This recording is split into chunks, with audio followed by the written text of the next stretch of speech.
Mi hijo levantó su mano contra mí dentro de mi propia cocina y no dije ni una palabra. Pero a la mañana siguiente, cuando bajó pensando que yo simplemente había aceptado su falta de respeto, se quedó paralizado de puro terror cuando vio quién estaba sentado en mi mesa del comedor. Déjenme que les cuente cómo llegamos a ese desayuno que se sintió más como un tribunal. Eran las 8 de la mañana en Triana, Sevilla. El sol de noviembre entraba suave por mis ventanas con rejas de hierro forjado, esas que mi Rafael mandó hacer hace 30 años. La luz dorada pintaba las paredes color crema de mi comedor, iluminando la mesa que había preparado con tanto cuidado durante toda la noche. Yo estaba sentada en la cabecera de la mesa alisando el mantel de encaje blanco de granada con mis manos temblorosas, cuando Mateo entró en la habitación con esa actitud suya como si fuera el dueño del mundo. Ni siquiera había notado la hinchazón en mi labio. Estaba tan concentrado en sí mismo.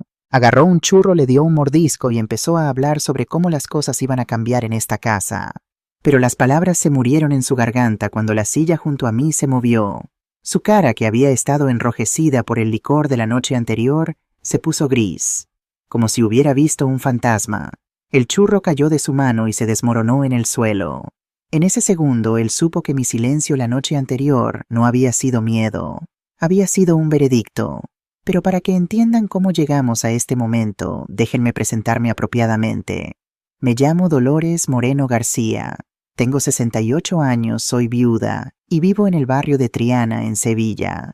¿Saben esas casas antiguas con los balcones de hierro forjado y las paredes amarillo crema las que dan al río Guadalquivir? Pues esa soy yo. Mi casa tiene 3 plantas. La construyó el abuelo de mi Rafael en 1930. Tiene el patio interior con azulejos de cerámica de Triana, esos azules y blancos que brillan cuando les da el sol. Tengo geranios rojos en macetas de barro y una parra que trepa por la pared hasta el segundo piso. En las tardes de verano ese patio es el lugar más fresco de toda Sevilla. Durante 40 años esta casa ha sido mi orgullo. Cada azulejo que limpié, cada maceta que regué, cada comida que cociné en esa cocina con los techos altos y las vigas de madera oscura. Esta casa tiene mi sudor, mis lágrimas, mis oraciones. Siempre he sido una mujer pacífica, criada en la fe católica, bautizada en la iglesia de Santa Ana, a 2 calles de aquí. Voy a misa todos los domingos desde que tengo memoria. El padre Miguel me conoce desde que era una niña con trenzas. Me casé con mi Rafael en esa misma iglesia con un vestido blanco sencillo que mi madre cosió a mano. Rafael, mi Rafael, se fue hace 20 años. Un ataque al corazón fulminante allí mismo en el puerto de Sevilla donde trabajaba. Salió esa mañana, me dio un beso en la frente como siempre y nunca volvió. Tenía solo 52 años. Demasiado joven, demasiado bueno para irse tan pronto. Después de que mi Rafael murió, me quedé sola criando a Mateo, mi único hijo. El niño que había sido mi razón para levantarme cada mañana después de enterrar a mi esposo. Trabajé 2 empleos para que nunca le faltara nada. Primero seguí con mi trabajo de siempre, cosía vestidos de flamenca. Tenía clientas de toda Sevilla que venían a mi casa para que les hiciera sus trajes para la feria de abril. Vestidos con volantes perfectos, con los lunares justo donde debían estar, con las mangas que caían como agua. Era un trabajo de amor, de paciencia. Pero no pagaba suficiente. Así que por las noches, cuando Mateo ya dormía, yo salía a limpiar oficinas en el centro de Sevilla. De 10 de la noche a 3 de la madrugada, 5 días a la semana.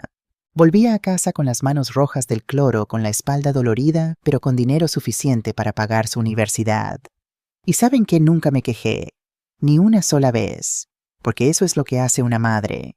Sacrificas tu comodidad, tu descanso, tu propia vida para que tus hijos tengan algo mejor. Hasta hace 6 horas yo no sabía que estaba durmiendo con el enemigo bajo mi propio techo. Todo pasó. O tal vez todo se desmoronó, alrededor de las 3 de la madrugada. Pero antes de contarles sobre esa noche horrible, necesitan entender quién era Mateo, o mejor dicho, quién fue una vez. Mateo tiene 41 años. Nunca se casó, nunca tuvo hijos. Vive aquí en esta casa conmigo. O vivía. Ya verán por qué uso el pasado. Cuando era pequeño, Mateo era la alegría de este barrio, el orgullo de Triana. ¿Saben esos niños que todo el mundo adora? Pues ese era mi hijo. A los 8 años cantaba en el coro de Santa Ana. Tenía una voz angelical que hacía llorar a las señoras mayores durante la Semana Santa. El padre Miguel siempre le ponía en primera fila para cantar el Ave María. Dolores, me decía el padre, ese niño tiene el don de Dios en su garganta. Los domingos después de misa, Mateo corría a la casa de la vecina, la señora Esperanza Ruiz. Le llevaba flores que arrancaba del jardín público, margaritas, amapolas, lo que encontrara. Tía Esperanza, gritaba aunque no era su tía de sangre. Una flor para usted. Esperanza, que ahora es una jueza retirada del Tribunal Supremo, siempre lo recibía con una sonrisa. Le daba galletas de mantequilla que hacía los sábados. Se sentaban juntos en su patio bajo la sombra de su naranjo y hablaban de todo y de nada. Dolores, me decía Esperanza, ese niño tuyo va a ser alguien importante. Tiene algo especial. Una bondad que no se ve todos los días. Y yo me lo creía. Dios mío, cómo me lo creía. Cuando Mateo tenía 10 años, su padre todavía vivía. Rafael lo llevaba de pesca al embalse de Iznájar, un pantano precioso en las montañas de Córdoba. Salían antes del amanecer con las cañas en el maletero del Seat viejo de Rafael, con los bocadillos que yo preparaba la noche anterior. Tengo una foto de uno de esos viajes. La guardo en el marco digital que mi hermana Rosa me regaló hace 2 años. En la foto Mateo tiene 8 años.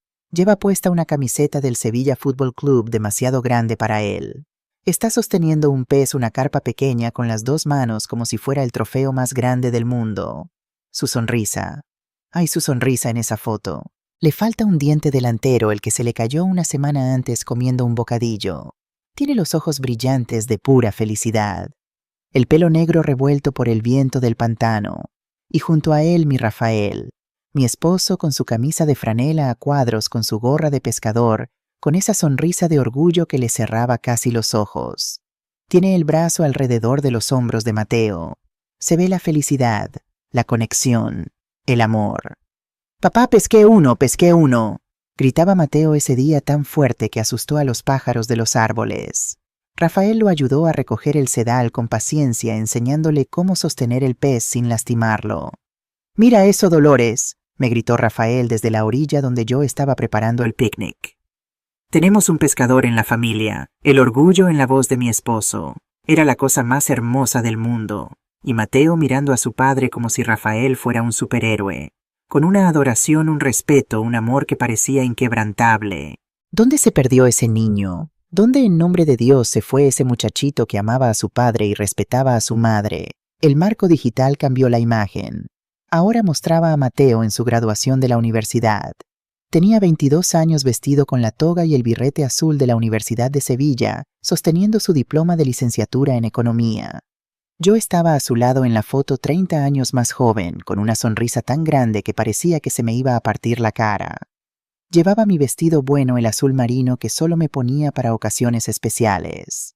Me había hecho la permanente el día anterior en la peluquería de la esquina. Mateo fue el primero en nuestra familia en ir a la universidad. El primero. Mi familia eran todos trabajadores portuarios, albañiles, costureras. Gente honrada pero sin estudios. Y el hijo de Dolores Moreno iba a tener un título universitario. La comunidad de Santa Ana hizo una fiesta para él. La señora Carmen, que tiene la panadería en la calle Betis, hizo su famosa tarta de zanahoria con glaseado de queso. El señor Eduardo el carnicero donó jamón ibérico para los bocadillos. La plaza de la iglesia se llenó de gente.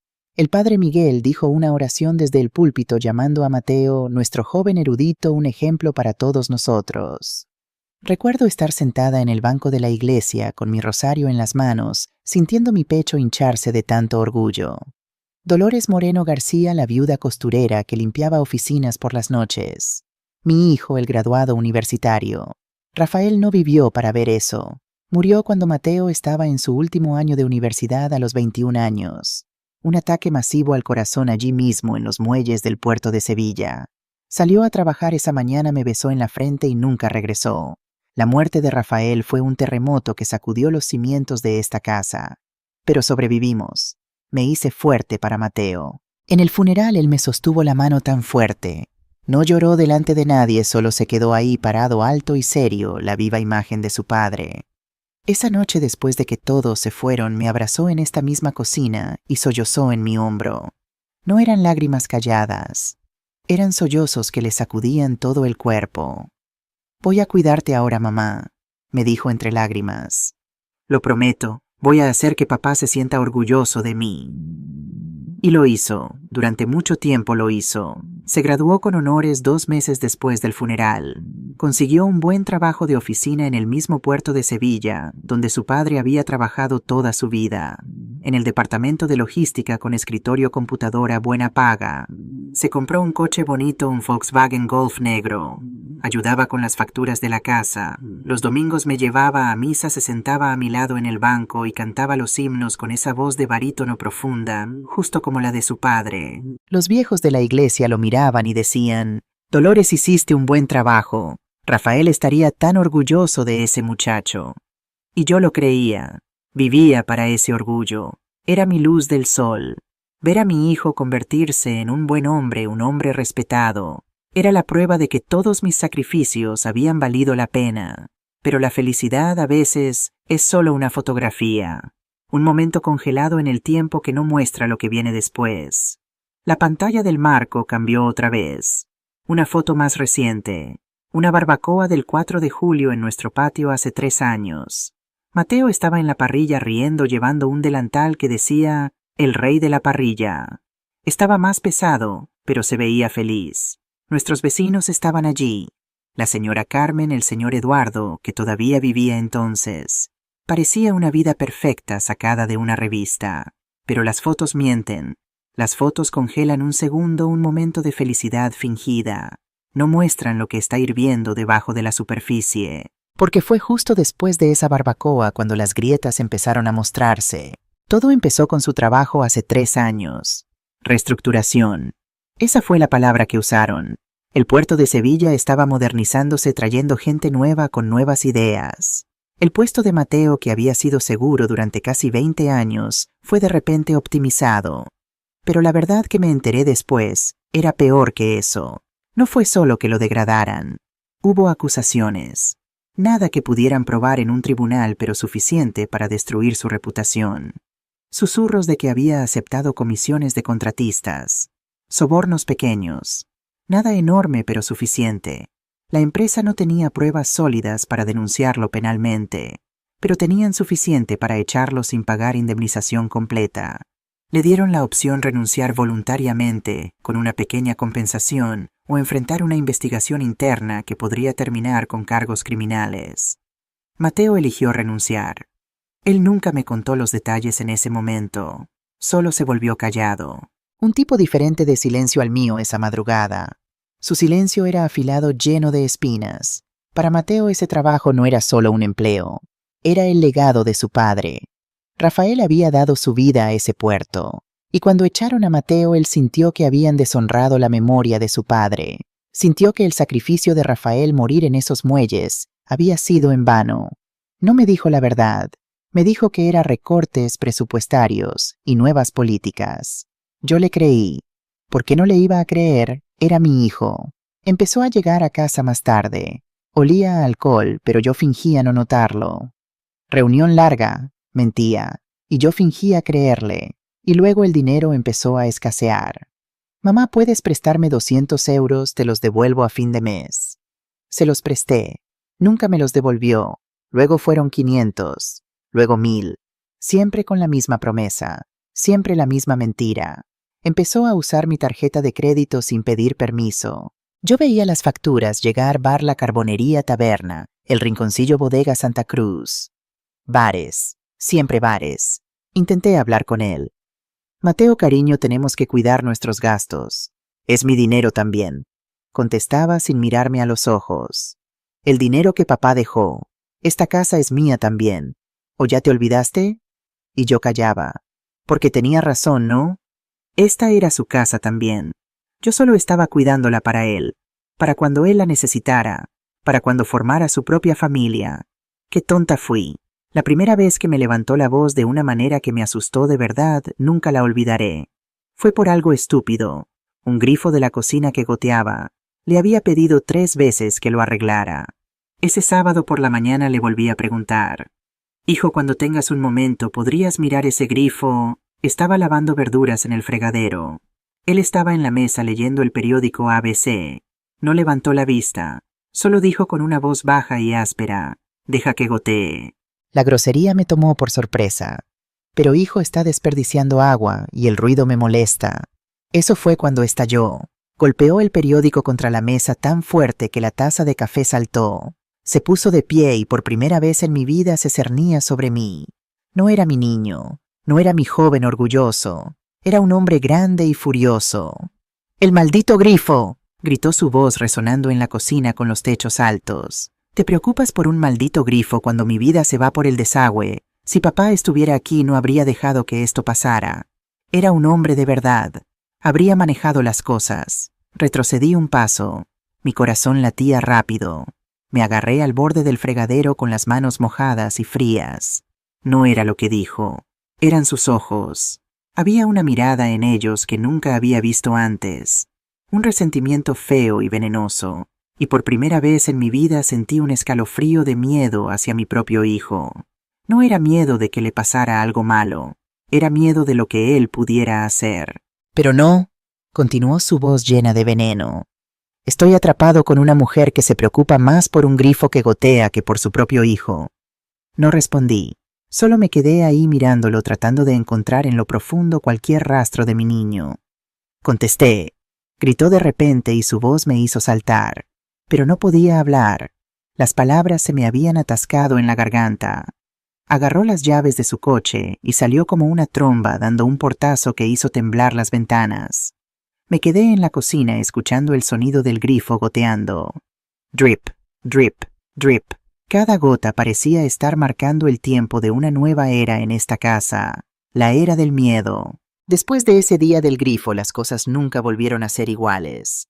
Ese incidente abrió una puerta dentro de él, una puerta que dejó salir a un monstruo que yo no conocía.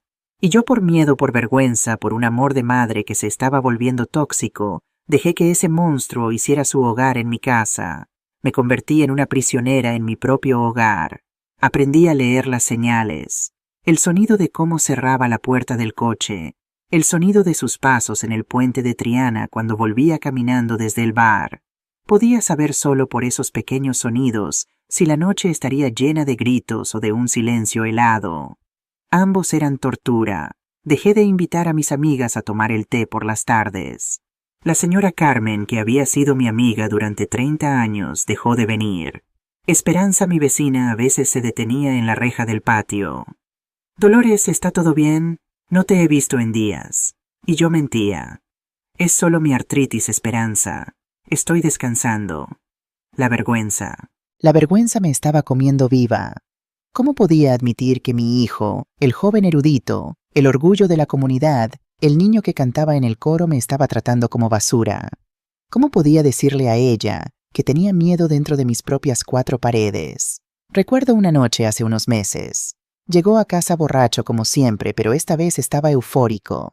Había ganado algo de dinero en una partida de billar.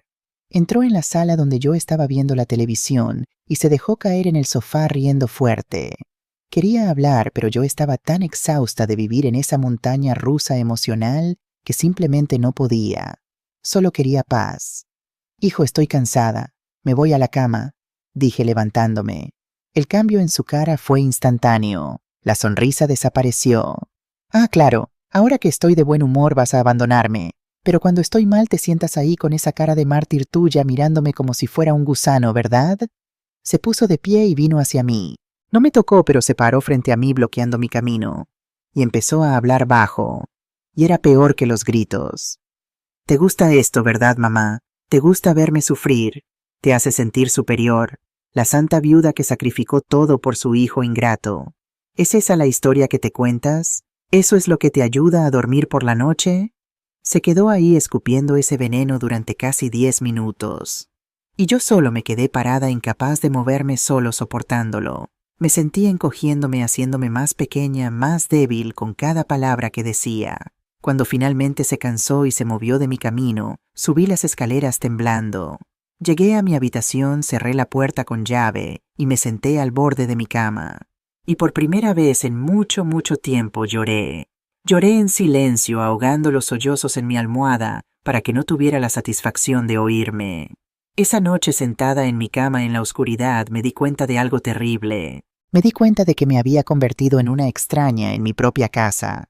Esta casa que había limpiado durante 40 años. Esta cocina donde había cocinado miles de comidas. Este comedor donde habíamos celebrado cumpleaños, navidades, semanas santas. Ahora era territorio enemigo. Y yo era la prisionera. Pero lo peor de todo, lo que me mantenía despierta por las noches con el corazón latiendo rápido, era saber que estaba sola. Completamente sola. Porque si le contaba a alguien, a Esperanza, a Rosa, al padre Miguel, ¿qué dirían? Ay, Dolores, pero es tu hijo. La familia es la familia. Está pasando por un momento difícil. Ten paciencia. O peor, ¿qué hiciste para que se enojara así? Porque eso es lo que hace la sociedad, ¿verdad? Cuando un hijo falla, culpan a la madre. Siempre culpan a la madre. Así que callé. Y en mi silencio Mateo creció más audaz. La manipulación financiera empeoró. Ya no pedía prestado, exigía, tomaba. Usaba mi tarjeta de crédito sin preguntar. Cuando llegaban las facturas, yo veía los cargos, bares, licorerías, restaurantes caros, donde llevaba a gente que yo no conocía. Mateo, necesitamos vigilar nuestros gastos, intentaba decir. La respuesta siempre era la misma. Es mi dinero también, el dinero que papá dejó. ¿O crees que esta casa se paga sola? Olvidaba que yo tenía mi propia pensión, la pensión de viuda de Rafael, y el dinero que todavía ganaba cosiendo trabajos pequeños para las señoras del barrio. Pero en su mente todo era suyo, la casa era suya, el dinero era suyo, y aparentemente yo también era suya para usar y abusar como le diera la gana. Me volví invisible, una sombra en mi propia casa. Me movía en silencio tratando de no provocarlo. Cocinaba lo que le gustaba. Limpiaba sin hacer ruido. Respiraba lo más suave posible. Vivir así es morir lentamente. Es sentir tu alma encogerse un poco cada día hasta que apenas queda nada. Pero esa noche, esa maldita noche de hace unas horas, esa fue la noche que todo cambió. Eran exactamente las 3 de la madrugada cuando la llave raspó en la cerradura de la puerta principal. Lo sé porque el reloj de péndulo del abuelo acababa de dar las 3 campanadas y conté cada uno de los 15 tic-tacs que vinieron después. 15 segundos de paz antes de que mi mundo se hiciera pedazos. Yo estaba sentada en mi mecedora de la cocina envuelta en mi bata de franela. Era una bata gruesa y mullida de un azul marino oscuro. La compré el invierno pasado porque mis articulaciones me dolían algo terrible con la humedad y el frío de Sevilla. Recuerdo pensar cuando llegó el paquete que se sentía como un abrazo, y esa madrugada la estaba apretando alrededor de mí como si fuera un escudo tratando de encontrar algún tipo de calor, algún tipo de protección del frío que venía desde dentro de mí. Tenía la radio encendida muy bajito. Radio Clásica estaba tocando algo suave, una pieza de guitarra flamenca que normalmente me calmaba los nervios. Pero esa noche nada podía calmar el presentimiento que me apretaba el pecho como un puño. Mateo había salido alrededor de las 9 de la noche. No me dijo a dónde iba, ya no me decía nada. Solo agarró las llaves, se puso la chaqueta de cuero que le quedaba apretada ahora que había ganado peso y salió. Cerró la puerta de una manera que me hizo saber que no debía preguntar. Yo me quedé despierta. Siempre me quedaba despierta cuando él salía. No podía dormir hasta saber que había vuelto, hasta saber de qué humor vendría. Si vendría cantando tropezándose, lo que significaba que estaría demasiado borracho para ser peligroso, o si vendría en ese silencio oscuro que era peor que cualquier grito. La puerta se abrió de golpe con un estruendo como si la hubiera pateado. Se estrelló contra la pared del pasillo. El sonido resonó por toda la casa silenciosa. Mi corazón saltó y empezó a latir con un ritmo rápido y frenético en mi pecho. Contuve la respiración. Esperé. Mateo entró, una silueta oscura contra la tenue luz de la farola de la calle. La lluvia había arreciado y él estaba empapado hasta los huesos. El agua goteaba de su pelo, de su abrigo, haciendo un charco oscuro en mi suelo de madera. Parecía un animal herido y furioso que había buscado refugio de la tormenta. Se quedó parado allí por un momento, su respiración pesada, casi un gruñido. Y luego se movió. Con una furia repentina sacó el manojo de llaves de su bolsillo y las arrojó con todas sus fuerzas hacia la mesita del recibidor. Escuché el sonido agudo de cerámica rompiéndose. Mi jarrón azul de Talavera, que había pertenecido a mi abuela Remedios. La abuela Remedios había traído ese jarrón desde Toledo cuando se casó con mi abuelo en 1940. Había sobrevivido la guerra civil. Había sobrevivido 70 años en nuestra familia. Y ahora yacía hecho pedazos en el suelo de mi pasillo. Un sollozo seco subió por mi garganta, pero lo forcé hacia abajo. Llorar ahora no. Llorar sería un lujo. Y sería peligroso. Él ni siquiera pareció darse cuenta de lo que había roto. Pateó la puerta para cerrarla y vino caminando hacia la cocina. Sus pasos eran pesados, inestables. El olor me llegó primero, un olor agudo y agrio de brandy barato mezclado con el olor de la lluvia y la rabia pura. Se detuvo en el umbral de la cocina, su cuerpo grande llenando el marco. La única luz era la del extractor sobre la estufa, una luz amarillenta que proyectaba sombras largas y aterradoras. Sus ojos me encontraron en la penumbra. ¿Qué pasa, mamá? Su voz era una calumnia espesa y pastosa por la bebida. Dio un paso dentro de la cocina. Sentada ahí en la oscuridad como un fantasma esperando para darme un sermón. Para juzgarme, no me moví en mi silla. Mantuve mis manos aferradas a los brazos de la mecedora, sintiendo la madera gastada bajo mis dedos. Sabía por experiencia que cualquier movimiento que hiciera podría ser visto como una provocación. El silencio era mi única defensa. «Contéstame», gritó de repente y su voz rebotó en las ollas colgadas en la pared. «¿Estás rezando por mi alma perdida? ¿O estás más preocupada por tu maldito jarrón viejo que rompí?» La mención del jarrón, la frialdad con la que habló de ese objeto que él sabía significaba tanto para mí, me dio un coraje que no sabía que tenía. Dejé de mecerme. Lentamente, con toda la dignidad que me quedaba, me puse de pie. Mi espalda hizo un chasquido. Lo miré directamente a los ojos, tratando de encontrar en lo profundo cualquier rastro de mi niño. «Mateo, hijo», mi voz salió más firme de lo que esperaba. «No voy a darte un sermón. Solo quiero que vayas a descansar. Estás todo mojado. Vas a coger un resfriado. Podemos hablar por la mañana cuando te sientas mejor». Fue la cosa equivocada que decir. Debería haberlo sabido. Tratar de ser razonable con un hombre que ha perdido su razón es como tratar de apagar un fuego con un dedal de agua. Mis palabras, mi calma, mi preocupación maternal, para él sonaban como un insulto, como si lo estuviera tratando como a un niño.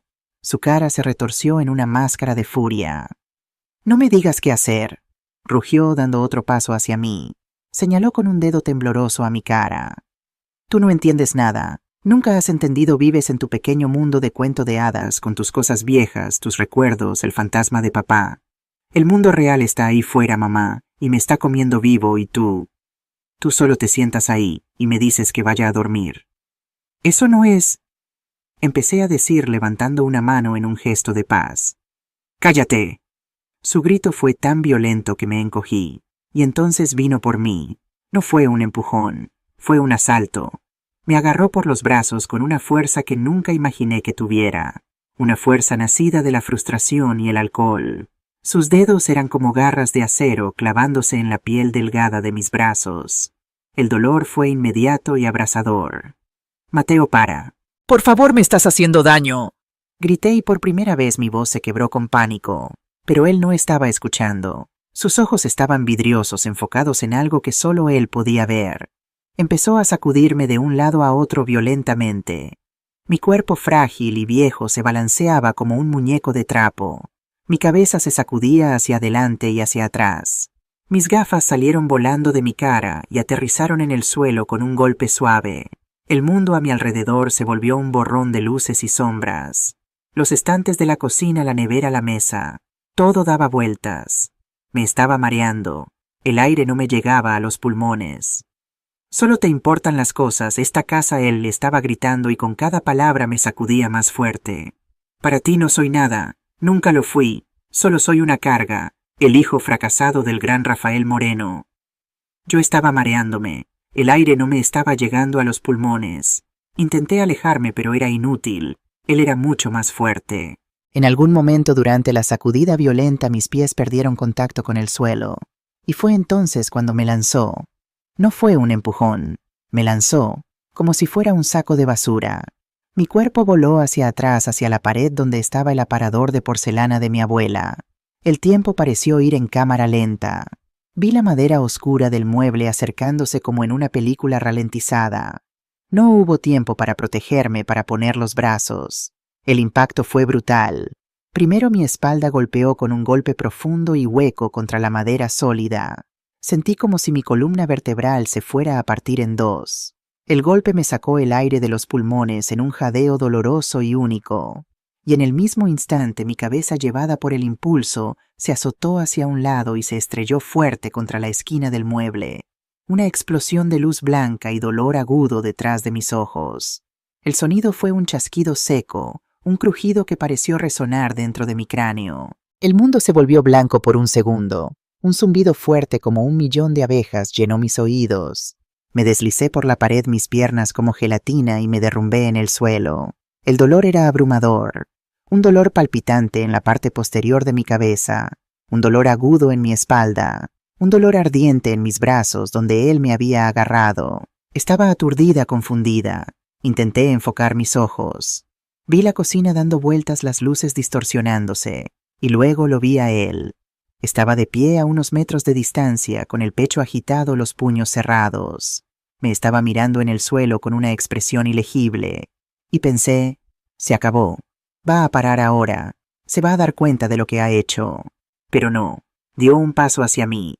Me encogí instintivamente tratando de protegerme con mis brazos. Y su mano vino abierta, rápida, violenta.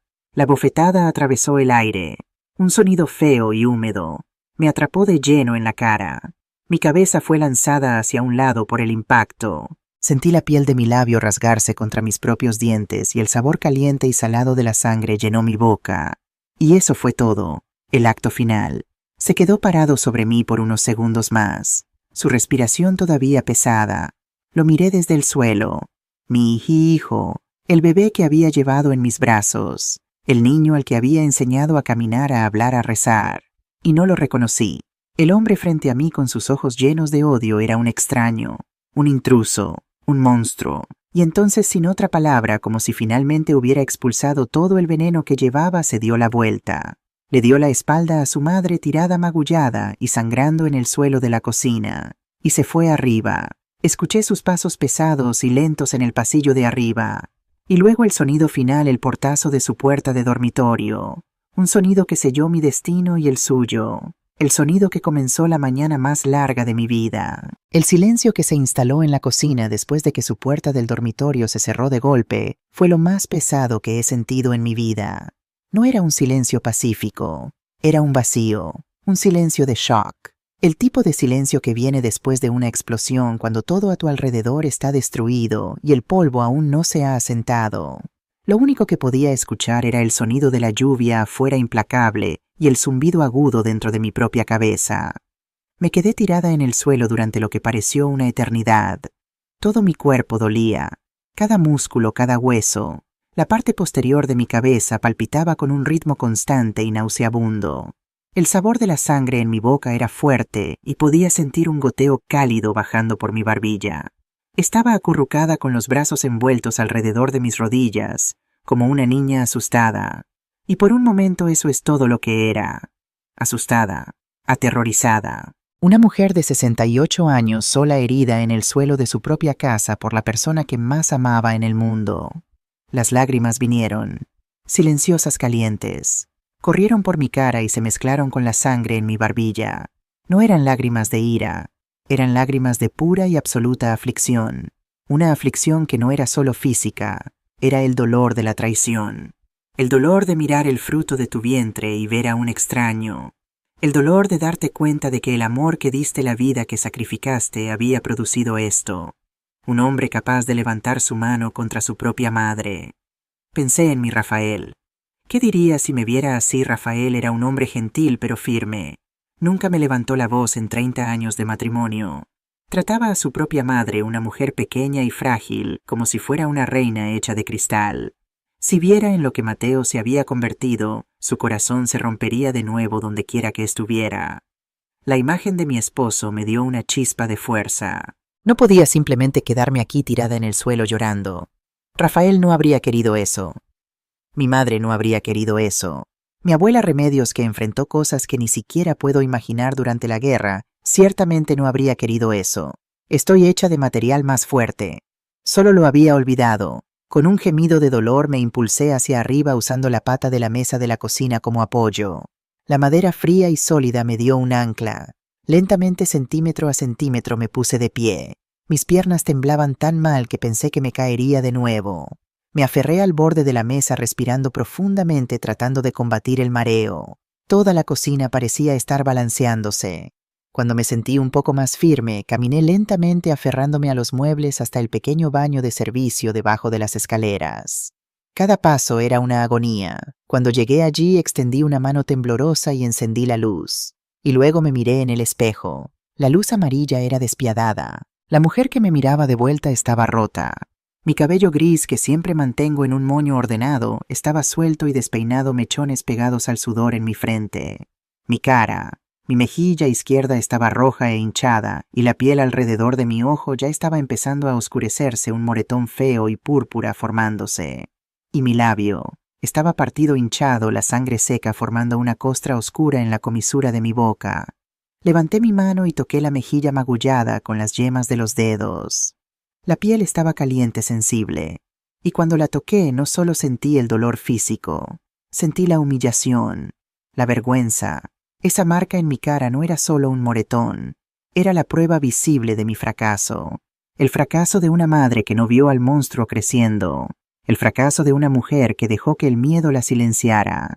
Y fue justo allí, mirando esa marca, que la tristeza empezó a convertirse en otra cosa. Algo frío, duro, una ira. Pero no era una ira caliente y explosiva como la de Mateo. Era una ira fría y calculadora.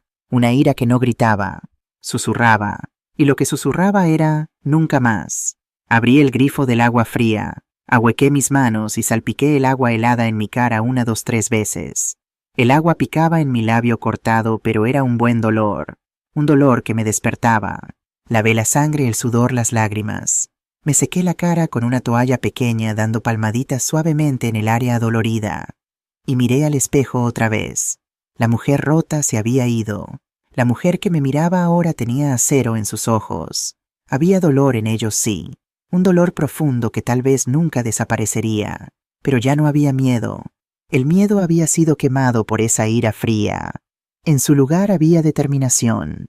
Una calma mortal. La calma de alguien que ha tocado fondo y ha descubierto que el suelo era piedra sólida, y podías empujarte desde él para volver a subir. Pensé en mis opciones. Podía no hacer nada. Por la mañana me pondría algo de maquillaje para esconder el moretón. Diría que me caí. Mateo podría disculparse con esa voz llorosa y arrepentida de niño pequeño que usaba. Yo fingiría aceptarlo. Y volveríamos a nuestra rutina de caminar sobre cáscaras de huevo hasta la próxima explosión. Y la siguiente. Y la siguiente. ¿Hasta cuándo? Hasta que me empujara más fuerte. Hasta que mi cabeza golpeara una esquina de una manera de la que no me levantara. No. Esa opción estaba muerta y enterrada. Podía hacer una maleta e irme. Llamar a mi hermana Rosa en Madrid. Pedir refugio. Abandonar mi casa, mis recuerdos, mi vida. Dejar a Mateo aquí para ahogarse solo en su amargura y su licor. Pero esta casa era mía. Era mi sudor y el sudor de mi esposo lo que la pagó. ¿Por qué debería ser yo la que huyera? No había hecho nada malo. No sería yo la fugitiva. Entonces solo quedaba la tercera opción, la más difícil, la más dolorosa, la única que se sentía como una solución real, la única que podía tal vez salvar mi vida. Y quién sabe, de alguna manera retorcida y terrible, tal vez también su vida. Salí del baño. La cocina todavía era un desastre. Mis gafas estaban en el suelo cerca de la mecedora. Las recogí. Una de las lentes estaba agrietada. Me las puse de todos modos. La grieta en la lente parecía un símbolo de cómo veía el mundo ahora. Todo estaba roto. Caminé por la sala de estar oscura. El tic-tac del reloj de péndulo del abuelo parecía más fuerte ahora, marcando el ritmo de mi decisión. Fui al teléfono, un viejo teléfono de disco que se sienta en una mesita en el pasillo, pero no lo usé. Fui a la cocina y agarré el teléfono inalámbrico, un auricular más moderno que compré hace unos años. Uno con botones grandes retroiluminados, ya saben, uno de esos para personas mayores, para que marcar sea más fácil. Lo compré porque a veces mis dedos se ponen rígidos por la artritis.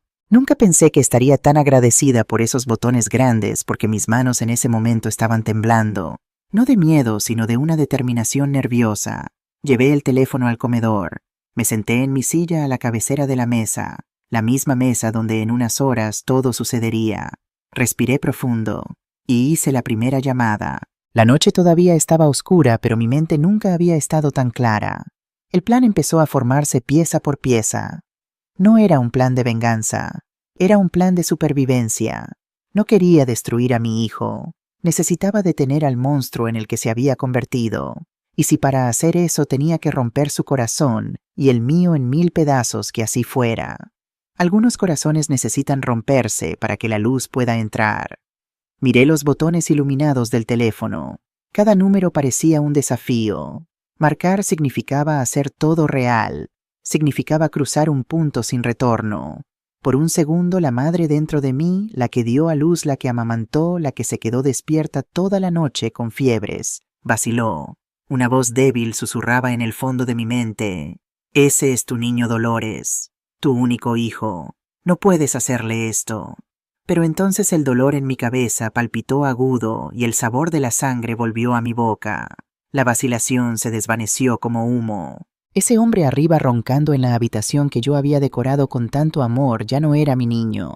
Mi niño no me tiraría contra un mueble. Mi niño no levantaría una mano contra mí. Ese hombre era un extraño peligroso y yo necesitaba protegerme de él.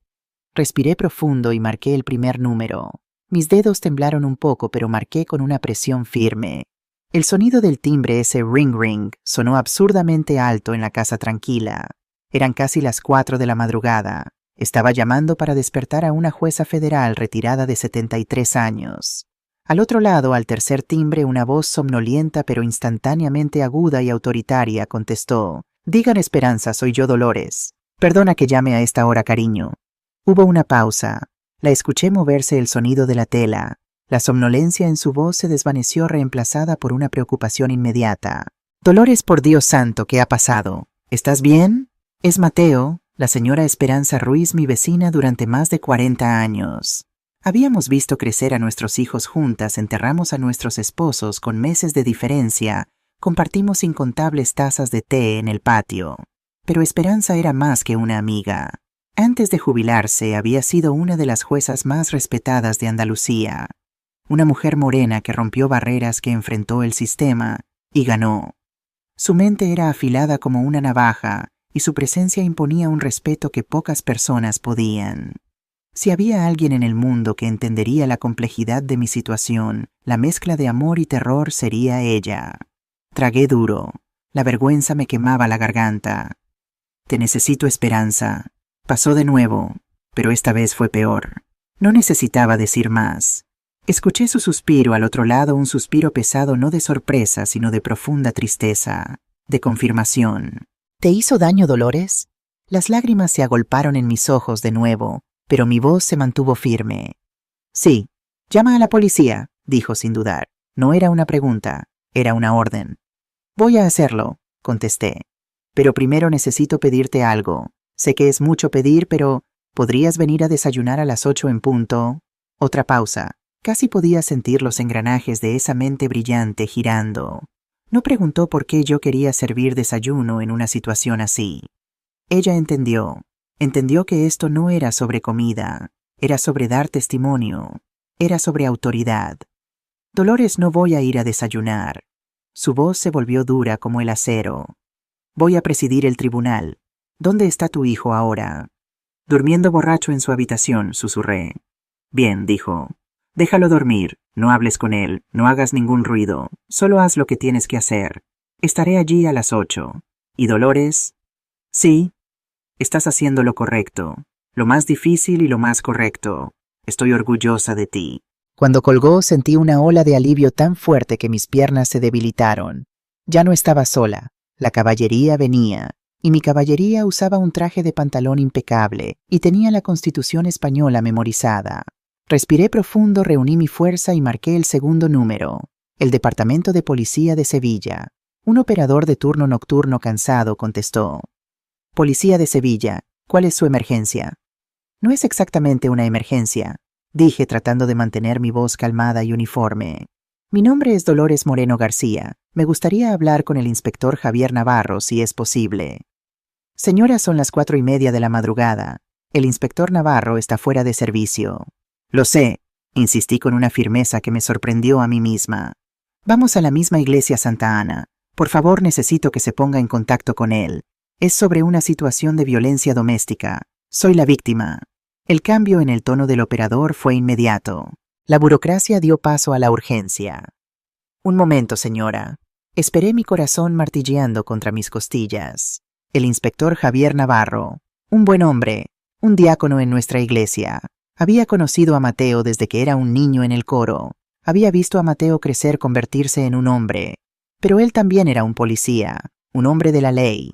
No estaba llamando al hermano Javier el diácono. Estaba llamando al inspector Navarro el oficial.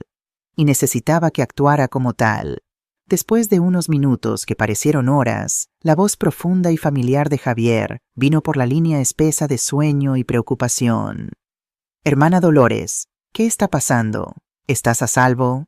Y entonces por segunda vez esa noche tuve que ponerlo en palabras. Tuve que poner mi vergüenza en palabras. Javier, Mateo me agredió, llegó a casa borracho y me golpeó. Mi voz se quebró en la última palabra. Escuché un sonido de movimiento en el fondo como si se estuviera levantando de la cama poniéndose ropa de prisa.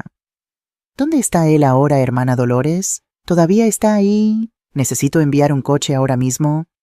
No, dije demasiado rápido. Está durmiendo, estoy a salvo por ahora. Javier, no quiero que vengan ahora. No quiero una escena en medio de la noche con sirenas y luces despertando a todo el barrio. Quiero hacer esto a mi manera, con dignidad. Estuvo en silencio procesando. Sabía que estaba pidiendo algo fuera del protocolo. Tengo un plan, continué. La señora Esperanza Ruiz estará aquí a las 8 de la mañana. Quiero que vengas tú también, Javier. Tú y 2 oficiales más. Quiero que entren, se sienten y vamos a manejar esto como personas civilizadas, antes de que te lo lleves. Javier suspiró, el suspiro de un hombre desgarrado entre su deber y su afecto por mi familia.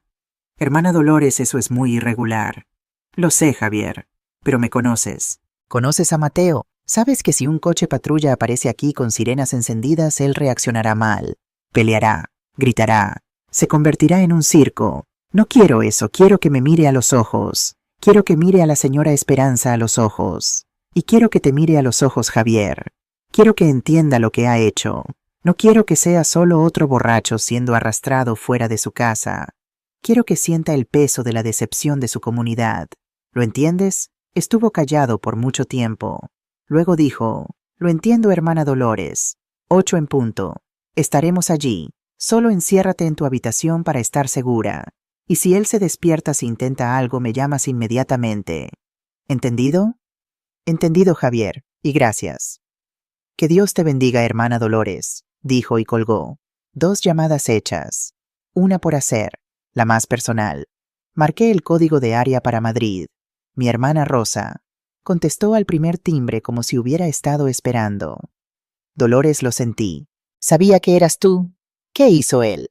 Rosa y yo siempre habíamos tenido esa conexión. Ella sabía, siempre sabía. Le conté todo. El jarrón roto, los gritos, el empujón, la bofetada. Escuchó en silencio solo el sonido de su respiración al otro lado de la línea. Cuando terminé, ella no dijo, te lo dije.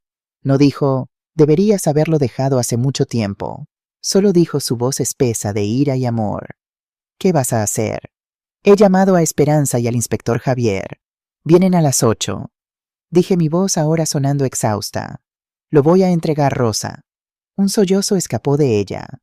Ay, Dolores, mi querida hermana, lo siento mucho. Lo sé, dije. Solo quería que lo supieras. Quería que alguien de nuestra familia supiera lo que estoy haciendo, para que si alguna vez dudo de mí misma puedas recordarme este día, esta noche. Lo recordaré, prometió. Voy a tomar el primer ave a Sevilla por la mañana. Estaré allí por la tarde. Gracias. Cuídate, Dolores. Y sabes esto, eres la mujer más fuerte que conozco. Colgué el teléfono. Lo puse de vuelta en su cuna. Las 3 llamadas estaban hechas. Los 3 pilares de mi plan estaban en su lugar. Autoridad moral, la ley, la familia. Sentí un cansancio profundo, una exhaustión que venía del alma, pero al mismo tiempo me sentí ligera, como si un peso de 2 toneladas se hubiera levantado de mi espalda. El peso del silencio. Miré el reloj. Casi las 6 de la mañana. El cielo afuera estaba empezando a aclararse de un negro profundo a un gris azulado magullado. La tormenta había pasado. Tenía 2 horas. 2 horas para terminar de preparar el desayuno. 2 horas para prepararme. 2 horas para prepararme para la batalla final. Fui a la cocina y empecé a hacer las conservas de melocotón. La justicia después de todo iba a ser servida, y tendría un sabor agridulce. La luz gris de la mañana empezó a filtrarse por las ventanas de la cocina, revelando el caos silencioso de mi vigilia. Había polvo de harina en el suelo, cuencos sucios en el fregadero, y el olor dulce y pesado de churros colgando en el aire. El cielo afuera estaba pálido, lavado limpio por la lluvia de la noche. Era la calma después de la tormenta, y yo sentía esa misma calma dentro de mí. Una calma extraña, fría, pero inquebrantable. La exhaustión pesaba en mis hombros como un sudario, pero mi mente estaba más aguda que nunca. Menos de 2 horas para ir. Necesitaba terminar de preparar el escenario. No era suficiente con tener la ley y el orden de mi lado. Mateo necesitaba entender lo que estaba perdiendo. Necesitaba ver de una manera concreta el hogar que estaba destruyendo la madre que estaba desechando. Su castigo no sería solo legal. Tenía que ser visual, emocional. Empecé a limpiar la cocina con una energía renovada. Lavé los platos fregando cada plato y cuenco con una fuerza como si estuviera fregando la suciedad de mi propia alma. Sequé todo y lo guardé. Limpié la harina del mostrador y del suelo. La cocina en 20 minutos estaba impecable, reluciente en la luz de la mañana como si la violencia y la desesperación de la noche nunca hubieran sucedido. Era una fachada hermosa y ordenada justo como la vida que había estado llevando durante los últimos 2 años. Luego me volví hacia la comida. Los churros ya estaban hechos, docenas de ellos apilados en una fuente de cerámica blanca. Fui a la despensa y saqué una lata de melocotones en almíbar. La abrí y vertí el contenido en una cazuela agregando un poco de azúcar moreno, una pizca de canela y un poco de nuez moscada recién rallada. Mientras los melocotones burbujeaban en la estufa, el aroma dulce y especiado se mezcló con el olor mantecoso de los churros. Era el olor de la infancia de Mateo. Cuando era un niño y se enfermaba, yo le hacía estas mismas conservas para comer con tostadas. Solía llamarlo su medicina dulce. La ironía de ello, estaba preparando la medicina más amarga de su vida, y él ni siquiera lo sabía. Mientras las conservas se espesaban, puse una olla grande de agua y sal a hervir para las gachas. Gachas cremosas con mucha mantequilla y un poco de queso curado revuelto al final. Comida del alma, comida para el alma, pero en ese momento se sentía más como comida para un hombre condenado. Una última comida. Mientras el agua hervía, me enfoqué en un detalle importante: los cuchillos. Tenía un juego de cuchillos de cocina que Rafael me había dado para un cumpleaños hace muchos años. Pero el año pasado el mango de madera de mi cuchillo de chef favorito se había agrietado. Rosa, siempre prestando atención, me envió un juego nuevo como regalo. Era de alguna marca alemana, acero de alta calidad, y venían en un bloque de madera pesado. Para que puedas cortar tus coles más fácilmente, hermana, bromeó por teléfono. Los mantenía afilados como navajas. Tomé el cuchillo pequeño de ese bloque. La hoja brillaba. Lo usé para cortar algo de fruta fresca para decorar la mesa. Fresas, melón, cantaloupe. Cada corte era preciso, limpio. Me moví con la habilidad de una mujer que había pasado su vida en la cocina. Pero esa mañana había algo más en mis movimientos. Una precisión quirúrgica. Como un doctor preparándose para una operación delicada de la que dependía la vida de un paciente. Y de alguna manera mi vida dependía de lo que estaba a punto de suceder. Con la comida casi lista, era hora de poner la mesa. Fui al aparador, el mismo contra el que me habían tirado. Pasé mi mano sobre la madera oscura sintiendo la textura sólida, la historia en ella. Abrí las puertas de vidrio con cuidado. El olor de madera vieja y cera de abejas llenó mis sentidos. Dentro estaba mi herencia, mi porcelana de boda, los vasos de cristal de mi madre. Primero el mantel. Fui al armario de la ropa blanca en el pasillo y saqué el mejor. Lino blanco puro con un borde de encaje delicado hecho a mano por mi abuela. Lo usaba tan raramente que todavía olía a las bolsitas de lavanda que guardaba con él. Lo extendí sobre la mesa del comedor. La tela blanca Stark cubrió la madera oscura creando un contraste impactante. Un lienzo en blanco para la escena que estaba por venir. luego la porcelana. Volví al aparador y con cuidado reverente saqué el juego de cena. Platos, platillos, tazas. Cada pieza era blanca con un borde dorado delgado y pequeñas flores azules pintadas a mano. Los lavé en el fregadero uno por uno para quitar cualquier polvo y los sequé con un paño suave. Puse 4 lugares en la mesa. Uno en la cabecera para mí, uno a mi derecha para la señora Esperanza, uno a mi izquierda para el inspector Javier y uno en el otro extremo enfrentándome, el lugar de Mateo. Coloqué la cubertería de plata que había pulido la semana pasada junto a cada plato. Servilletas de lino blanco planchadas crujientes dobladas ordenadamente. Un pequeño jarrón de cristal con una sola camelia blanca de mi jardín en el centro de la mesa. La mesa estaba puesta para un rey, o para un sacrificio. La línea entre los dos estaba descubriendo era muy delgada. Todo estaba listo. La comida a la mesa. Ahora era mi turno. Subí las escaleras, los escalones crujiendo bajo mis pies. El pasillo de arriba estaba oscuro y silencioso. Pasé por la puerta de Mateo. Podía oírlo roncar un sonido pesado y gutural. El sonido de un hombre durmiendo el sueño de los inconscientes sin idea del terremoto que estaba a punto de destrozar su vida. Por un breve segundo sentí una punzada de lástima, una urgencia casi abrumadora de abrir esa puerta, de sacudirlo, de gritar: «Despierta, hijo mío, despierta antes de que sea demasiado tarde». Pero no lo hice. Respiré profundo y continué hacia mi habitación. Entré en mi santuario. Mi habitación era simple y ordenada. La colcha de patchwork que hice yo misma estaba en la cama. Las cortinas de encaje blanco filtraban la luz gris de la mañana. Fui al baño y me miré en el espejo grande. La vista todavía era impactante. El moretón bajo mi ojo estaba más oscuro, ahora una mancha fea de azul y púrpura. Mi labio más hinchado. Necesitaba una ducha. Necesitaba lavar el olor del miedo y la harina de mi cuerpo. Abrí el grifo de la bañera y dejé correr el agua caliente. Agregué algunas sales de baño de lavanda y el vapor fragante llenó el baño. Mientras la bañera se llenaba, fui a mi armario. No dudé. Fui directamente a la parte de atrás donde guardaba la ropa que raramente usaba y saqué el vestido. Era un vestido de domingo hecho de crepé en un azul oscuro, casi azul marino. Tenía mangas largas, un escote modesto y caía recto hasta la mitad de mis pantorrillas. Era un vestido elegante, sobrio. El tipo de vestido que usas para ir a la iglesia, o a un funeral, o como estaba a punto de descubrir a un juicio. Me metí en la bañera. El agua caliente picó mi espalda magullada, pero también relajó mis músculos tensos. Me lavé el cabello fregando mi cuero cabelludo con fuerza. Traté de no pensar. Solo me enfoqué en las sensaciones, el agua, el jabón, el vapor. Salí, me sequé y me puse el vestido azul. Me quedaba perfectamente. Me peiné el cabello mojado y lo recogí en un moño bajo y apretado en la nuca de mi cuello. Me miré en el espejo otra vez. El moretón y el labio cortado destacaban aún más contra mi piel limpia y la tela oscura del vestido. Y eso era exactamente lo que yo quería. No iba a esconder nada. Mis heridas eran mis testigos. Me senté en mi tocador. No uso mucho maquillaje, solo un poco de polvo y algo de lápiz labial.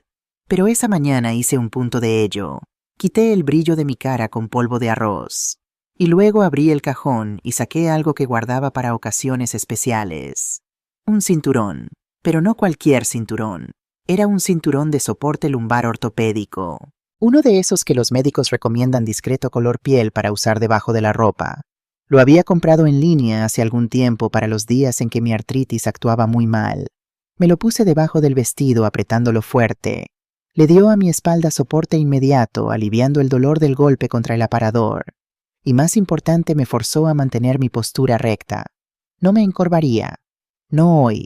Era más que un soporte médico. Era simbólico. Me estaba armando, preparándome para la batalla. Y ese cinturón invisible bajo mi vestido era mi armadura. Me obligaba a mantenerme erguida con dignidad sin importar el dolor. Miré el reloj en mi mesita de noche. 7:40. Era casi la hora. Bajé las escaleras. La casa estaba llena de olores y una expectativa silenciosa. Vertí el café fresco en una tetera de porcelana, las gachas en una fuente, las conservas en un tazón de cristal. Llevé todo a la mesa del comedor. Todo era perfecto. Peligrosamente perfecto. Me senté en mi silla a la cabecera de la mesa. Alicé el vestido azul sobre mis rodillas. Mis manos estaban calmadas ahora. Mi corazón latía con un ritmo constante y lento.